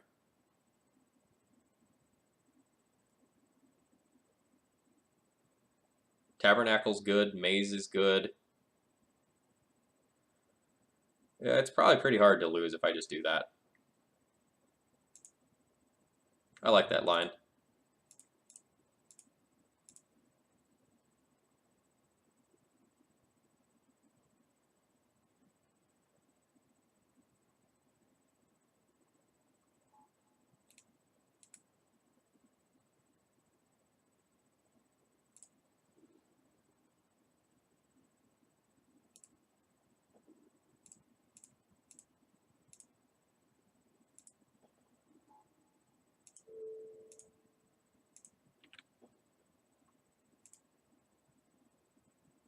My opponent scoops. We sort of had a wealth of riches that match. Like, pretty much no matter what my opponent played there, it didn't particularly matter because between Magus, Flicker Wisp, the Recruiter for any number of things, my opponent was in really bad shape. They didn't have a lot going on in their opening hand. So for anyone just joining in while I go and adjust my spreadsheet here, here is the deck list we're playing tonight. We are playing with Direfleet Daredevil, who hasn't done anything super amazing yet, but we'll give him another few matches and see how he does. What did we really win with? Like, really, game 2, our opponent didn't have gas. And that's sort of the long and short of it. Alright. Let's jump in the queue now. We're an unimpressive 2-2. We got Delvered a couple of times. Wasn't a whole lot we could do about either one of the times we lost there. We're kind of on the wrong side of variance. What did I cut for the pirate? The Vryn Wingmares. This hand looks pretty good. I'm going to see if I have any data on my opponent here. Minya Friend. Looks like they play a lot of 4-color control. I will keep a hand that has a Mother of Runes in that matchup, even though this awkwardly has double Caracas, so it's already sort of like a mulligan.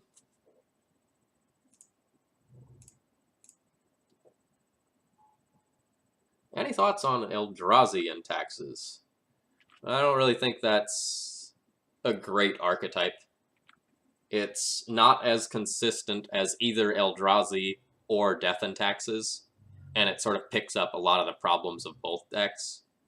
It is a deck that has an extremely strong early game, though. Like, Eldrazi and Taxes can really lock opponents out of games very, very quickly.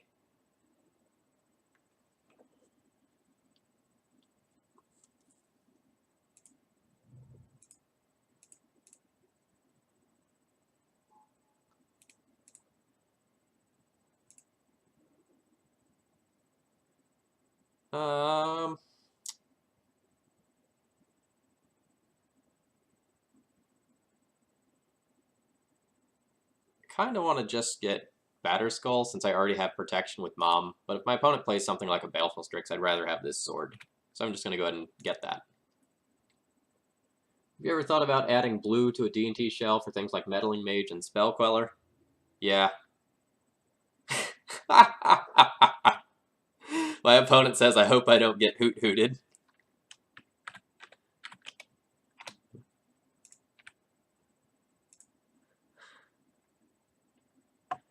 Little does he know, he's just gonna get Direfleet Daredevil'd instead.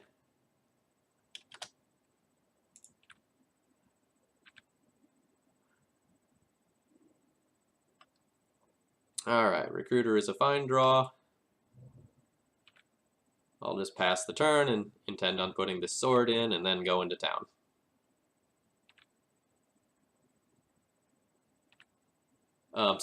So just to follow up on the blue comment, sorry, I got distracted. That happens a lot on stream. There's a lot going on. I've thought about the blue shell a lot, but I don't necessarily think that it is worth making the mana base that bad. Because in the blue build, you want, like, blue really early, and you also want a lot of, like, non-human blue for things like Vendilion Click and True Name and Venser. And that can be really, really hard on the mana base.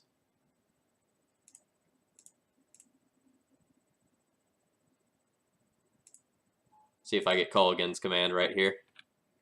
Did not get Culligan's commanded right here.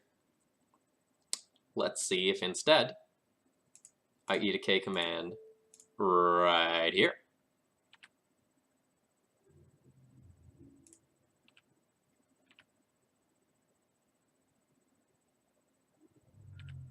Smells like K command, boys and girls.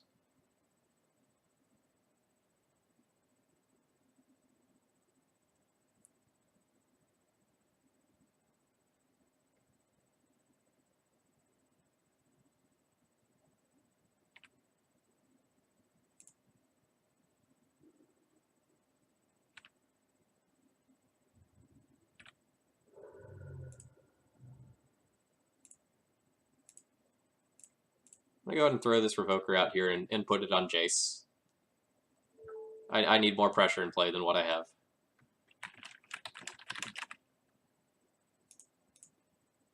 If it turns out I'm wrong and they have something like a Liliana of the Veil, then I can just Flicker Wisp it to reset it there. Or excuse me, not Liliana of the Veil, Liliana of the Last Hope.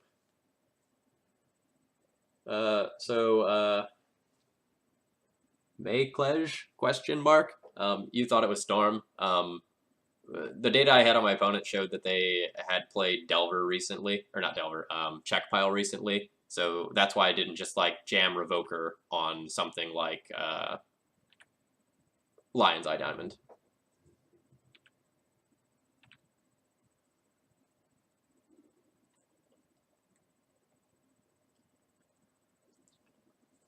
All right. Have a lot of lines available to me this turn. I can Recruiter for Direfleet Daredevil, and like use it to cast a Culligan's command. That's pretty sweet. I can just Flicker Wisp my Stoneforge Mystic, and like get another piece of equipment that will let me beat through this Baleful Strix profitably. I can Recruiter for Athalia that I can protect with Karakas. But I think I'm just gonna... Like, I wish I had a second red so that I can just, like, no thought... Or no, I do have a second red in Cavern.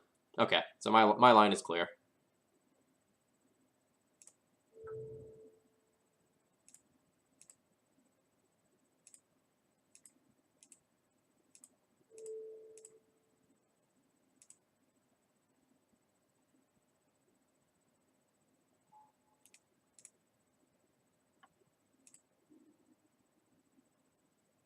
We're going to get Pia and Kieran Nalar. That card is pretty stupid insane against a deck like Checkpile. If it doesn't get him to Turok away, we probably just win. And given how many other things I have to blink, I'm going to go ahead and offer the trade of a Stoneforge Mystic for a Baleful Strix.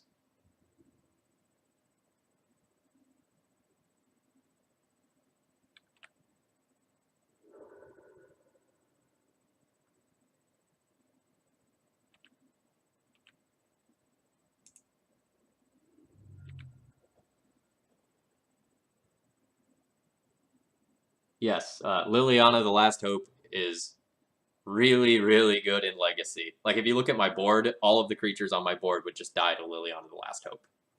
Just, like, its plus is Terminate. That's pretty silly.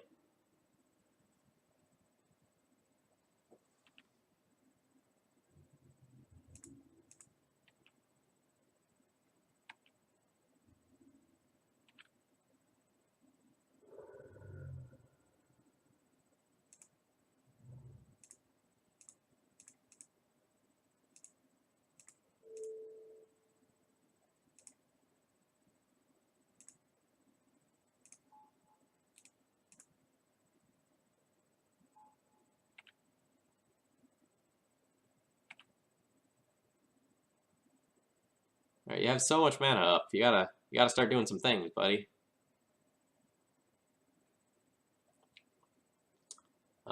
At this point, I won't be committing any more creatures to the board. I have plenty.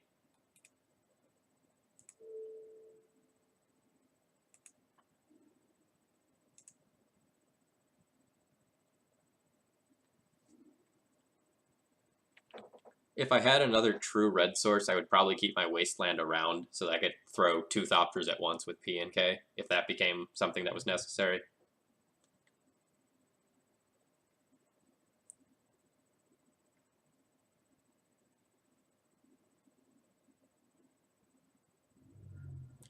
Toxic Deluge, X equals 2. Well, I get to try to bounce P and K, and if my opponent goes for a removal spell on it, I get to protect with Mom. P and K is awesome. I don't really know what to do with this stack. It's kind of in the way of my stuff.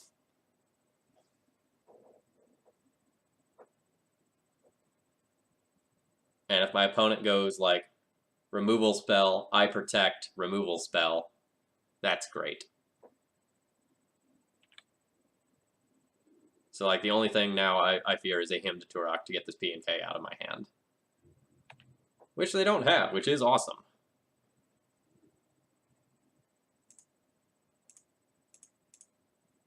This is sort of the combo portion of this deck, where just P and K and Karakas grinds opposing decks into the ground.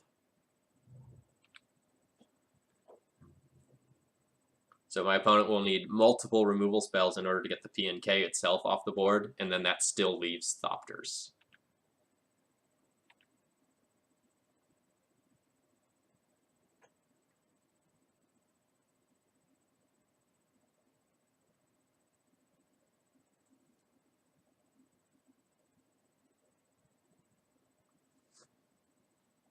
Let's just kind of look at my opponent's graveyard here. There's a lot of sweet stuff that I can do if I draw a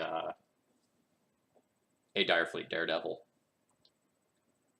Like, if I get another redundant land that's not a true red source, I might actually just, like, hold it in my hand and, like, maybe intend on brainstorming it away.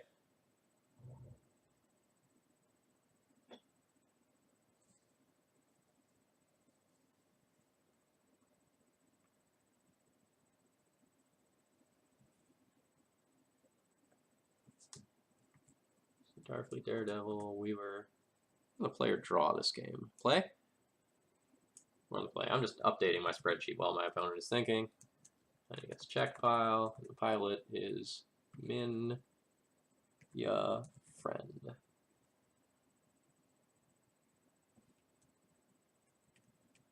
Alright.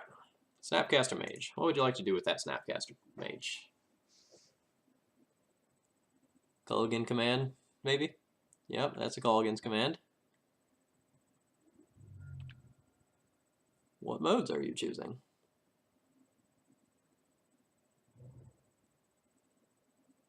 I expect this to be, like, try to destroy P and K, make me discard a card. I bounce P and K, and then they, like, play another removal spell on it. That costs 1 mana.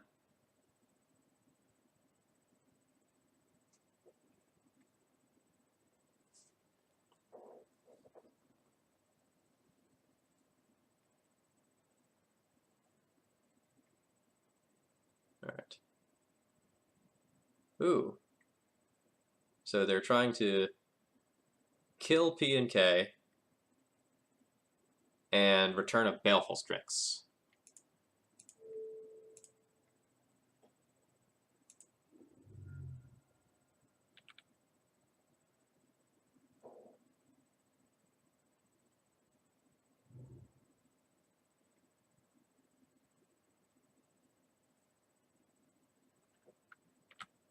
Alright. So I don't know if their line is actually better than just, like, getting the random last card in my hand. Like, I understand that they're afraid of dying to the Thopters.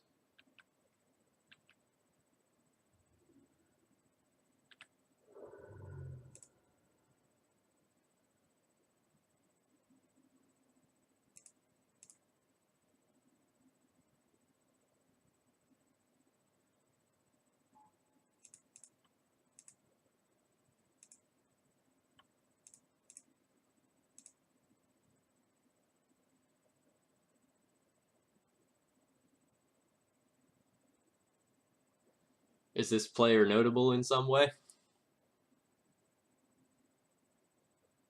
I'm not familiar with them.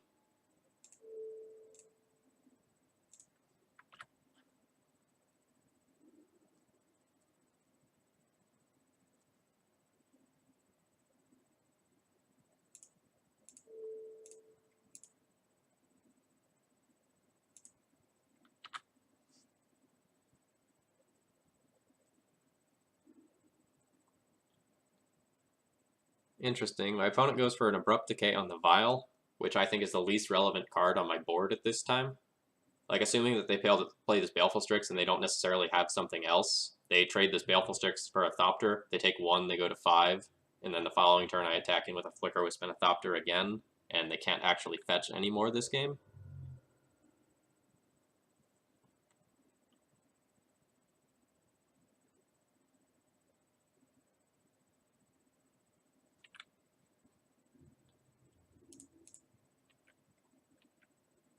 Again, not going to attack with the Flicker Wisp into the Baleful Strix. I'd much rather trade a third of a card for the Baleful Strix than a full card like Flicker Wisp. And my opponent's life total is so low that they're pretty obligated to take the trade.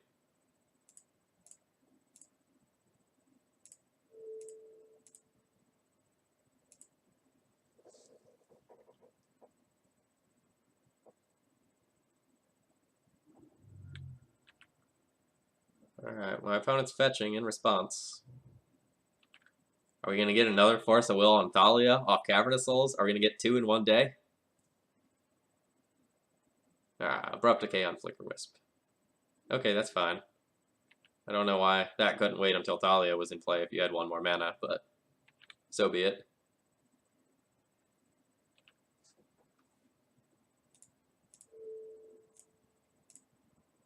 At this point, my opponent has so much mana and mana of just about every color that it doesn't really matter what I port them off of.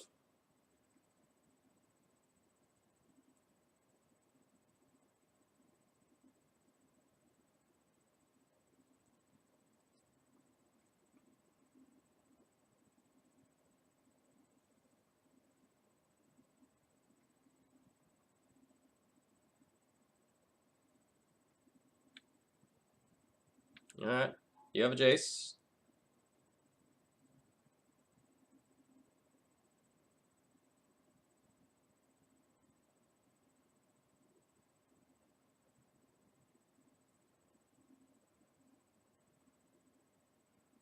I wouldn't be surprised to just see my Thopter unsummoned here.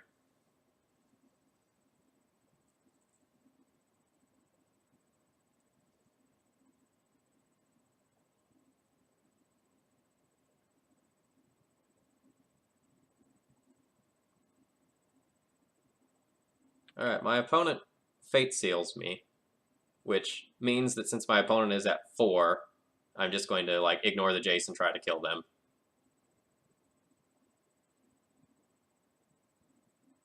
They put a card on top of my library, so they like whatever's there.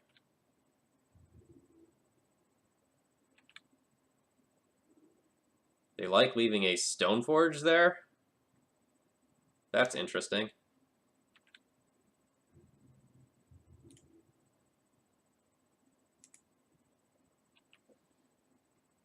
Yeah, that is a really aggressive Fate Seal.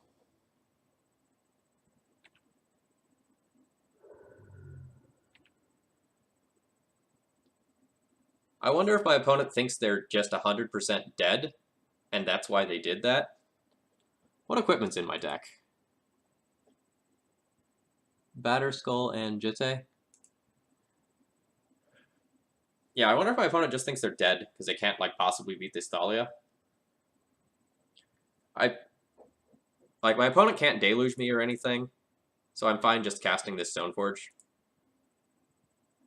Yeah, no blocks is also weird. I think my opponent accepted their death.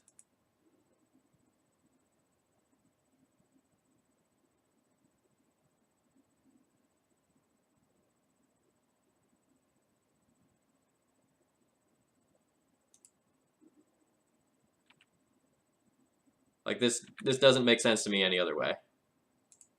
They just want to see another card or two, and then they're going to concede.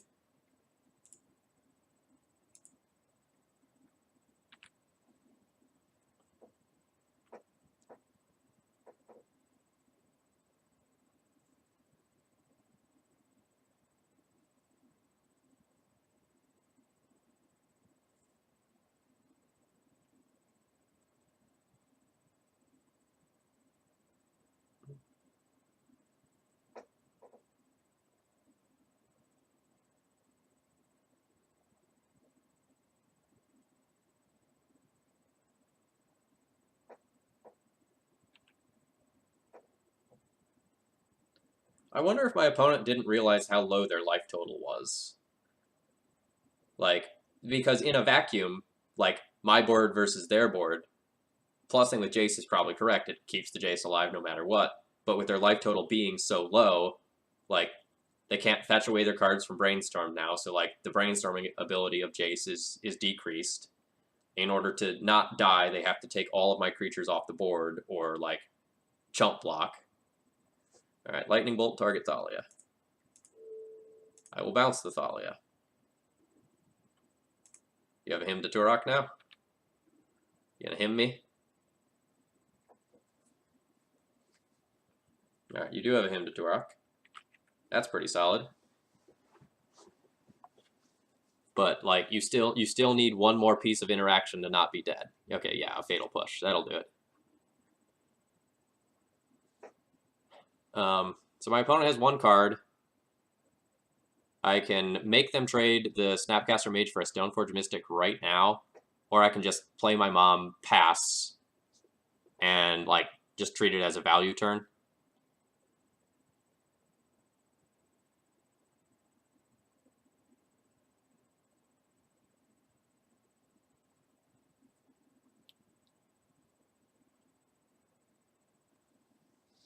I think I like play the mom and pass.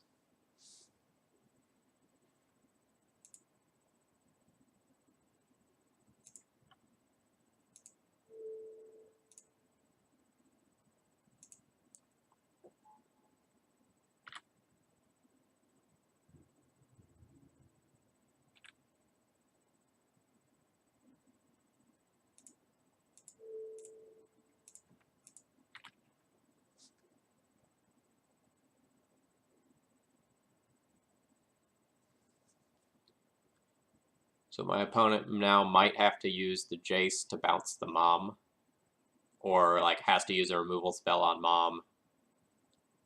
And they can, like, never attack with the Stoneforge Mystic. They can never fetch.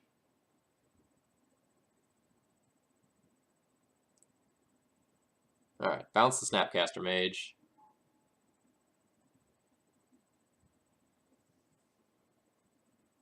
Daredevil one time for that Bolt victory. That would be sweet.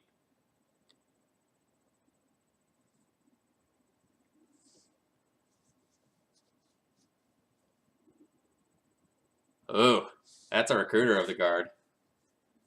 So, like, that is it, right? Recruiter for Daredevil. Daredevil, bolt them.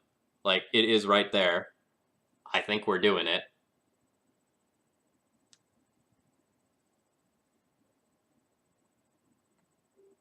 And I think I will do this before attacks. I think I'm just going to let this all play out.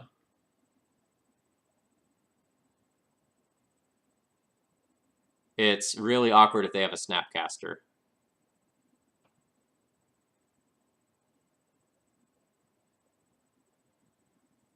It's really awkward if they have a Snapcaster. But I don't think they would have bounced their own Snapcaster if they had another Snapcaster. Like, they would have just, like, brainstormed or done something else. We're doing it.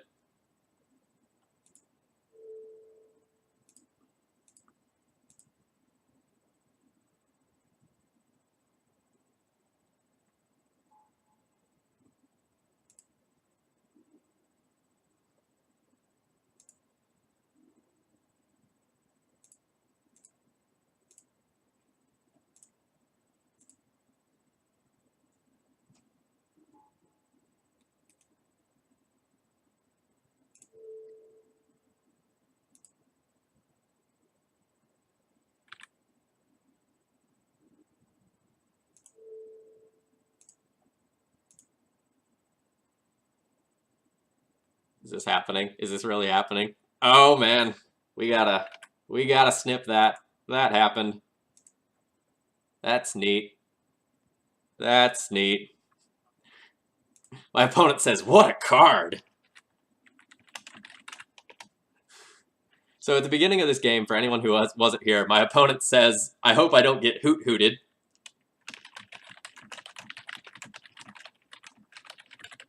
So now I'm going to respond with, well, you didn't get hoot-hooted, but that just happened. So that's neat. That was fun. I enjoyed that. All right. So we have a handful of good cards against check pile, and then we have a handful of cards that might come in. So in this matchup, I start by boarding out my Swords to Plowshares. They don't really have any targets that I actually want to use an entire card on in the form of Swords to Plowshares. And then what I want to do after that varies a little bit depending on my exact build from week to week. I tend to cut Palace Jailer in this matchup. I think it's really risky. When my opponent steals the crown, I just like snap lose to that. It's awful. Like it's so difficult for me to get back in the game once they steal the crown. It's a way to pull ahead, but I don't think it's necessarily safe. And then I tend to board out Phyrexian Revokers. Since my opponents just have so much removal here, like trying to put a Revoker on Jace and make that like actually stick around long term isn't particularly a viable plan, so I tend to board that out. I'm not sure about the Orzhov Pontiff. This isn't something that I've had in my deck previously in playing against check pile, but like it can clear up Baleful Strix and Snapcaster Mages that are slowly poking me to death. That might be worth a card. That might not be worth a card. I'm not sure. If you have any thoughts on Orzhov Pontiff in this matchup because you played with it previously, like feel free to let me know. I'm all ears here. And Prelate is sort of so-so. It is a disruptive card, but they have a lot of removal on varying costs, so it's not always the best. Maybe I'm supposed to just put one Prelate in my deck and not the second. Or maybe this Orzhov Pontiff is just too ambitious. I'll play with 2 Pontiffs for this first game. Yeah, sure, Batterskull isn't really great against check pile, but, like, it's not bad enough to take out of the deck. It's a piece of equipment. Like, it's a third thing to fetch off Stoneforge Mystic when the games go really, really long, like they tend to do. Alright, my opponent thought seizes me. I expect that my Aether Vial is going with just absolutely no thought. And I'm just going to start off this game by snap wastelanding my opponent. Check pile needs a lot of mana to function, and if we knock them off mana and they get off balance, then this Thalia will just win me the game on its own.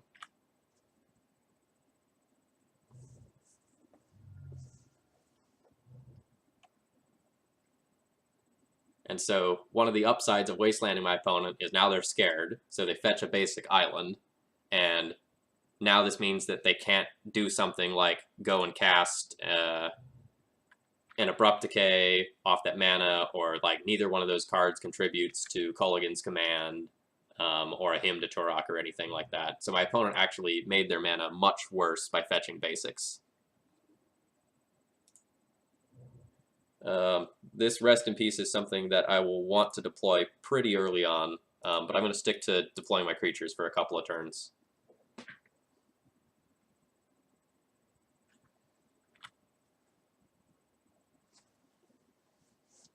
Like, once this Rest in Peace is in play, Snapcaster Mage doesn't become a problem.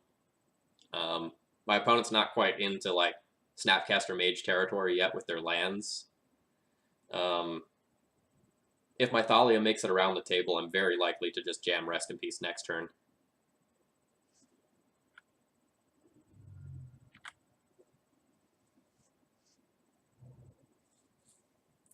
Alright, so Magus of the Moon no longer just locks my opponent out of the game, but their mana is really shaky right now.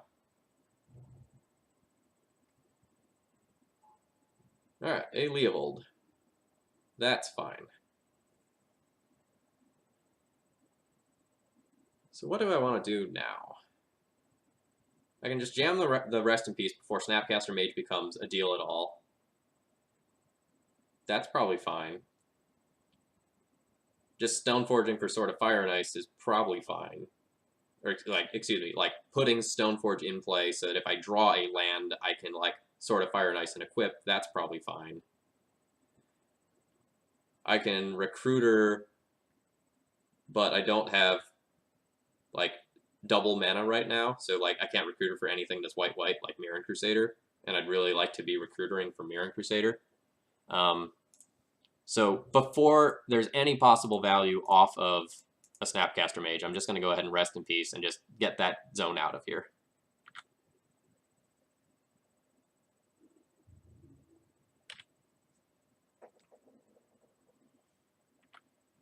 If my opponent just gets aggressive and starts attacking with his Leovold rather than holding it back, I'm actually fine with that race. Diabolic Edict, I get rid of Athalia. Okay, that's fine. I don't think it's necessarily like a clear slam rest in peace. You know, there are things to worry about.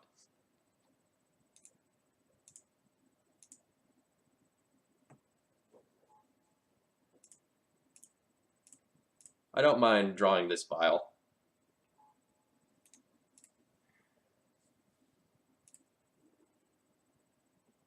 Since I have Sword of Fire and Ice already, I'm just going to go ahead and get the Batterskull. This Stoneforge Mystic will most certainly eat a piece of removal. Oh no, not a fatal push.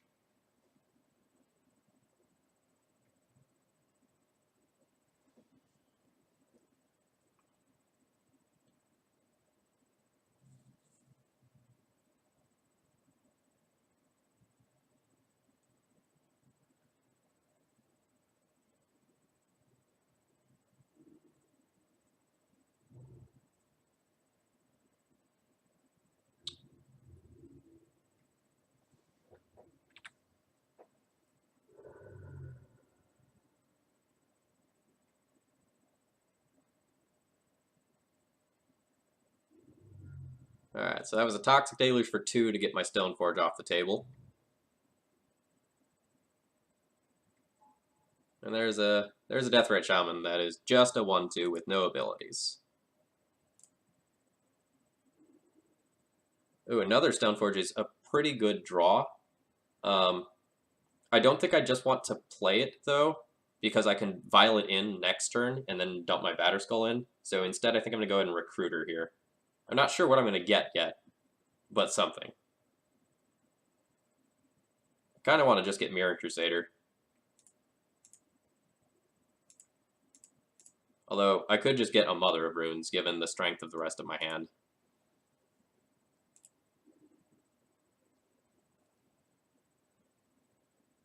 So realistic options are P and K, which I can't cast, although it would be really good a couple of turns down the line. Mirror Crusader, which would be really good a couple of turns down the line. But just going and getting Mom might be fine. My opponent is low on resources, so Mom would stabilize the board just as good as a Crusader would. I think I talked myself into that.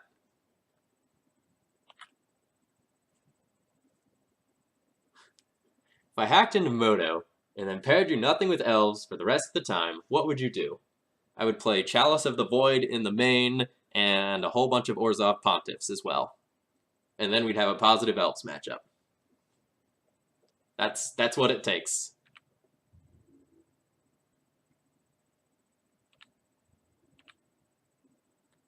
Yeah, I think Crusader and Mom will end up accomplishing similar things. All I have to not do is, like, not die in the next turn or two, and then I've got this.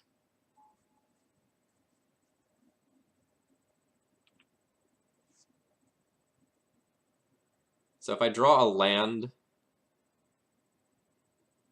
The Jace is annoying. The Jace might make it so my opponent can realistically tempo me out by, like, bouncing my stuff, paired with another removal spell or two.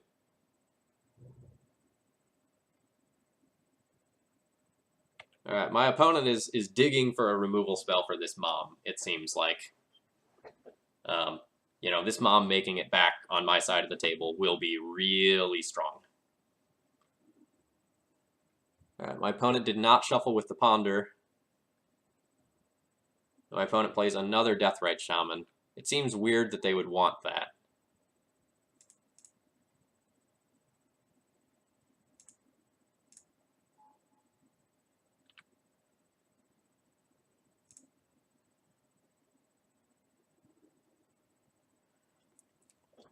Alright, what does this land enable? So this land allows me to cast a Flicker Wisp. So I can go in Flicker Wisp Recruiter and like just have a 3-power body that can be in play to trade with the Leovold. That seems fine.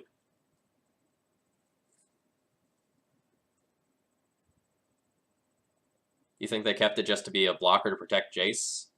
Sure, but I only had 2 power on board, like counting the mom if the mom attacks.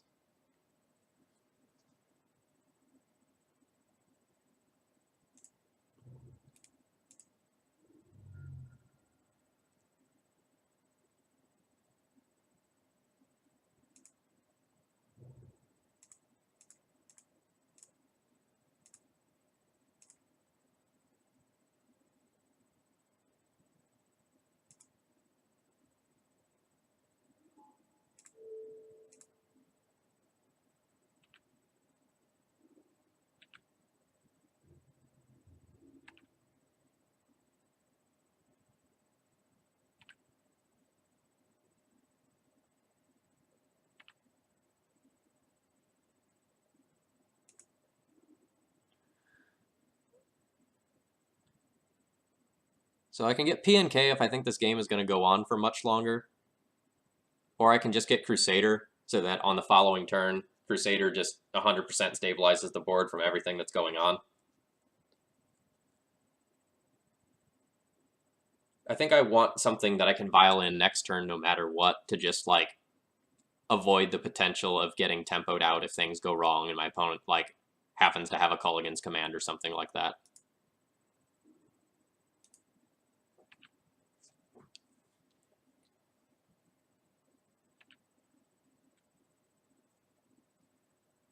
Maybe Decay on Chop would make him keep Shaman. Like, there's not gas for the Shaman to eat if that's the case. Like, I guess my opponent can, like, think that that's a long-term plan of winning, but, like, if it decays on top and they decay the rest in peace, then, like, I vial in this Stoneforge that they know about, I think they know about, and then my equipment takes over the game. I'm not sure how they beat that at that point. All right. So you want to try to return Mom.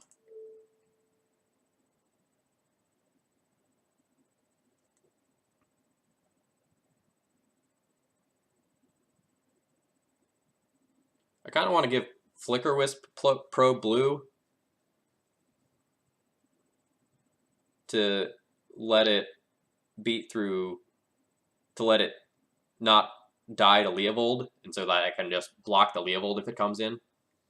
Or I guess it would give it green so that it could block any of those, and just like let my opponent bounce the Mom.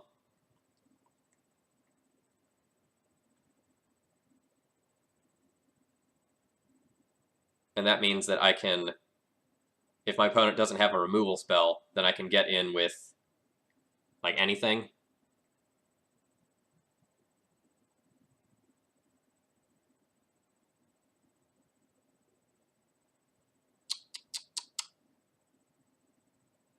Yeah, I'm going to target my Flicker Wisp. And I guess since like green and black are overlapping in all of these creatures, I'll give Pro Black. That also protects from a Fatal Push. Alright, so 2 damage to the Flicker Wisp, destroy my Vial. So I'll respond.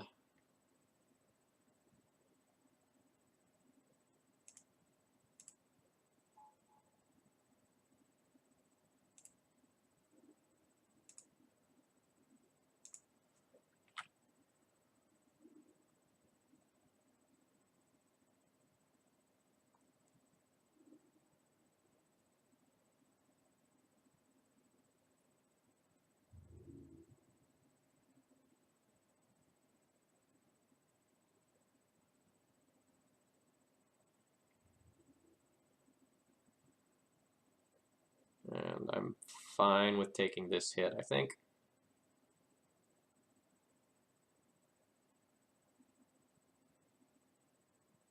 Yeah, I'm fine with taking that hit.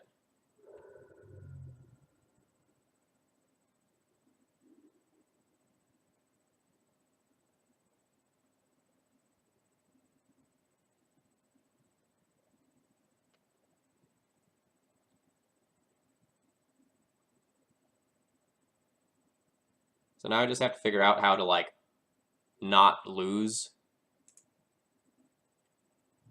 Like, the Jace can bounce the Germ for a couple of turns. So, like, I can play Mom, put in Batterskull mid-combat, and play Jitte, and that's a pretty insane combination of cards.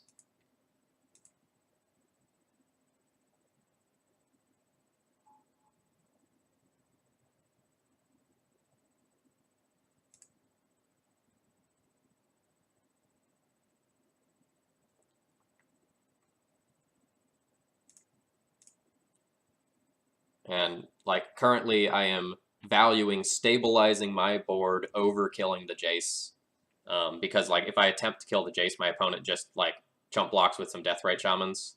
So that doesn't actually get me where I need to be.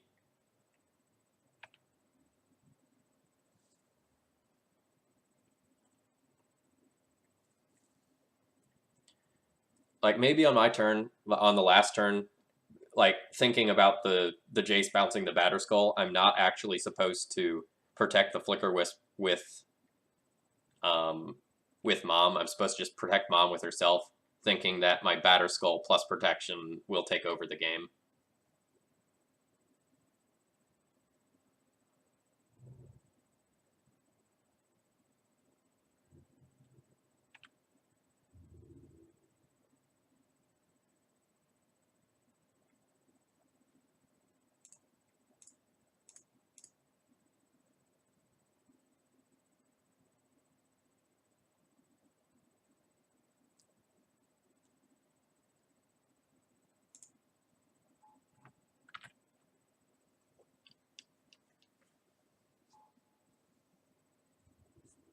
Oh, this is just working? That's weird. Did my opponent not know about the Batterskull? Did I just have that in my hand? Or is my opponent just going to do something like Toxic Deluge for 1 now? Oh, no. Things are just working. Well, this is neat.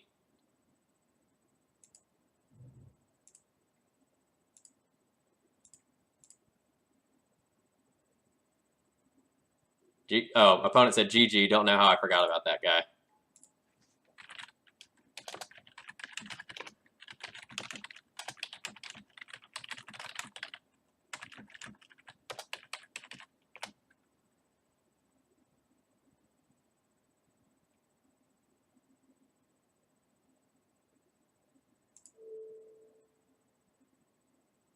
My opponent says, "Ha, you're streaming? Expletive." You're super sad about that one.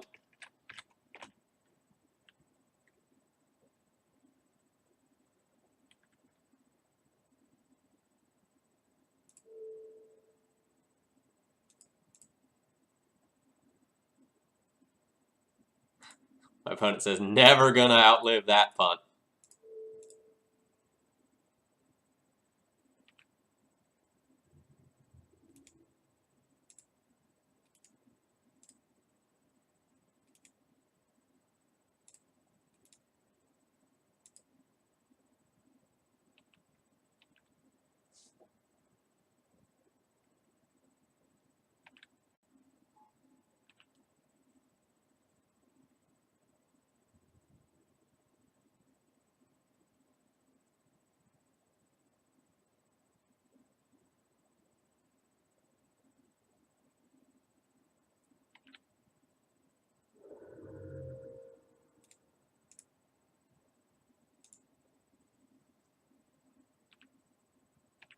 So, like, my opponent is not technically dead yet, but, you know, the writing's on the wall here.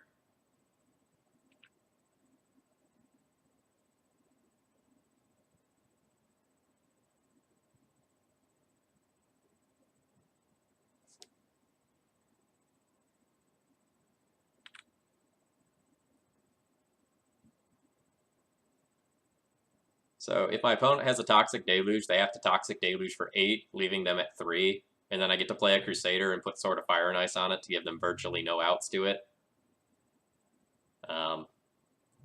So I don't know what set of special somethings they'd have to get through this game.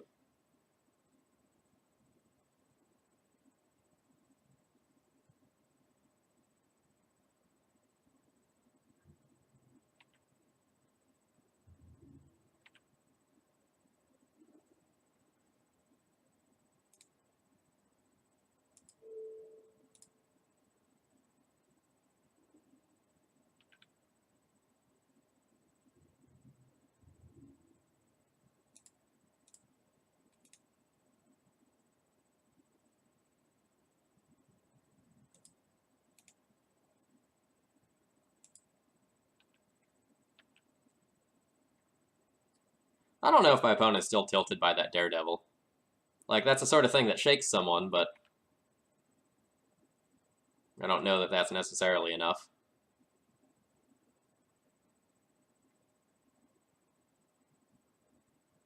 Alright, Abrupt Decay that sword.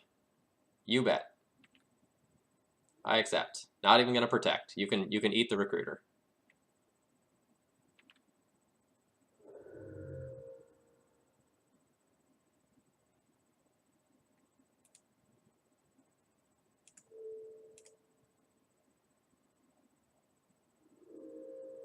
I don't even really want to play out another card.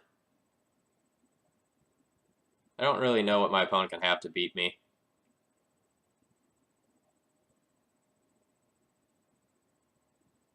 I'm gonna think about it for a second, but like, is Deluge an out? How many counters are on this? So I guess Deluge is technically an out. Yeah, I'm just gonna pass. Like, I'm presenting 9 damage currently.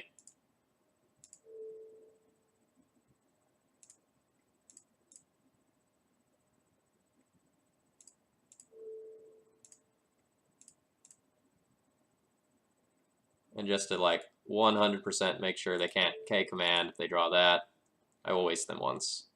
Although I do like my mana sources.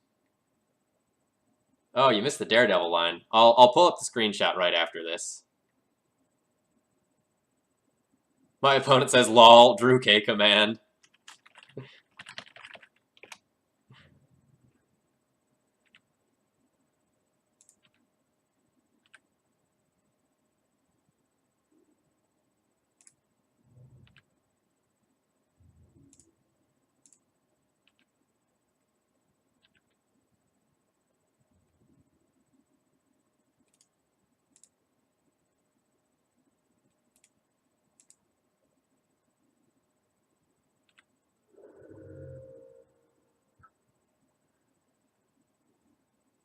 Alright, so we got there.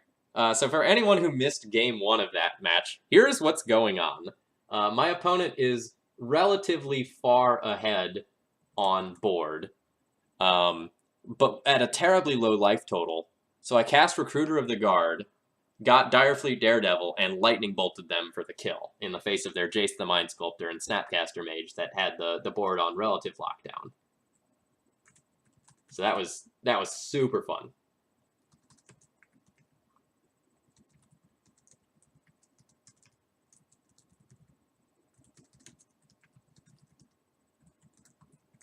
And then that game we won with 3 different pieces of equipment. So that league there, we had 2 losses to Grixis Delver and wins against Turbodepths, Lands, and Checkpile for a 3-2 finish overall for our first round here with Direfleet Daredevil. Hey, my opponent's in the chat now. Yeah, that was a great game. That was really interesting. The tail end of game 1 in particular was great. Yeah, like, so my opponent says, even though I punted with the Leo that is attacking into the Batterskull, the Rest in Peace really won the game there. And I agree with that. So it might have been kind of questionable for anyone watching, like, why I prioritized getting that Rest in Peace so early on in that game, when I could have just deployed a Stoneforge sooner and put more pressure on my opponent.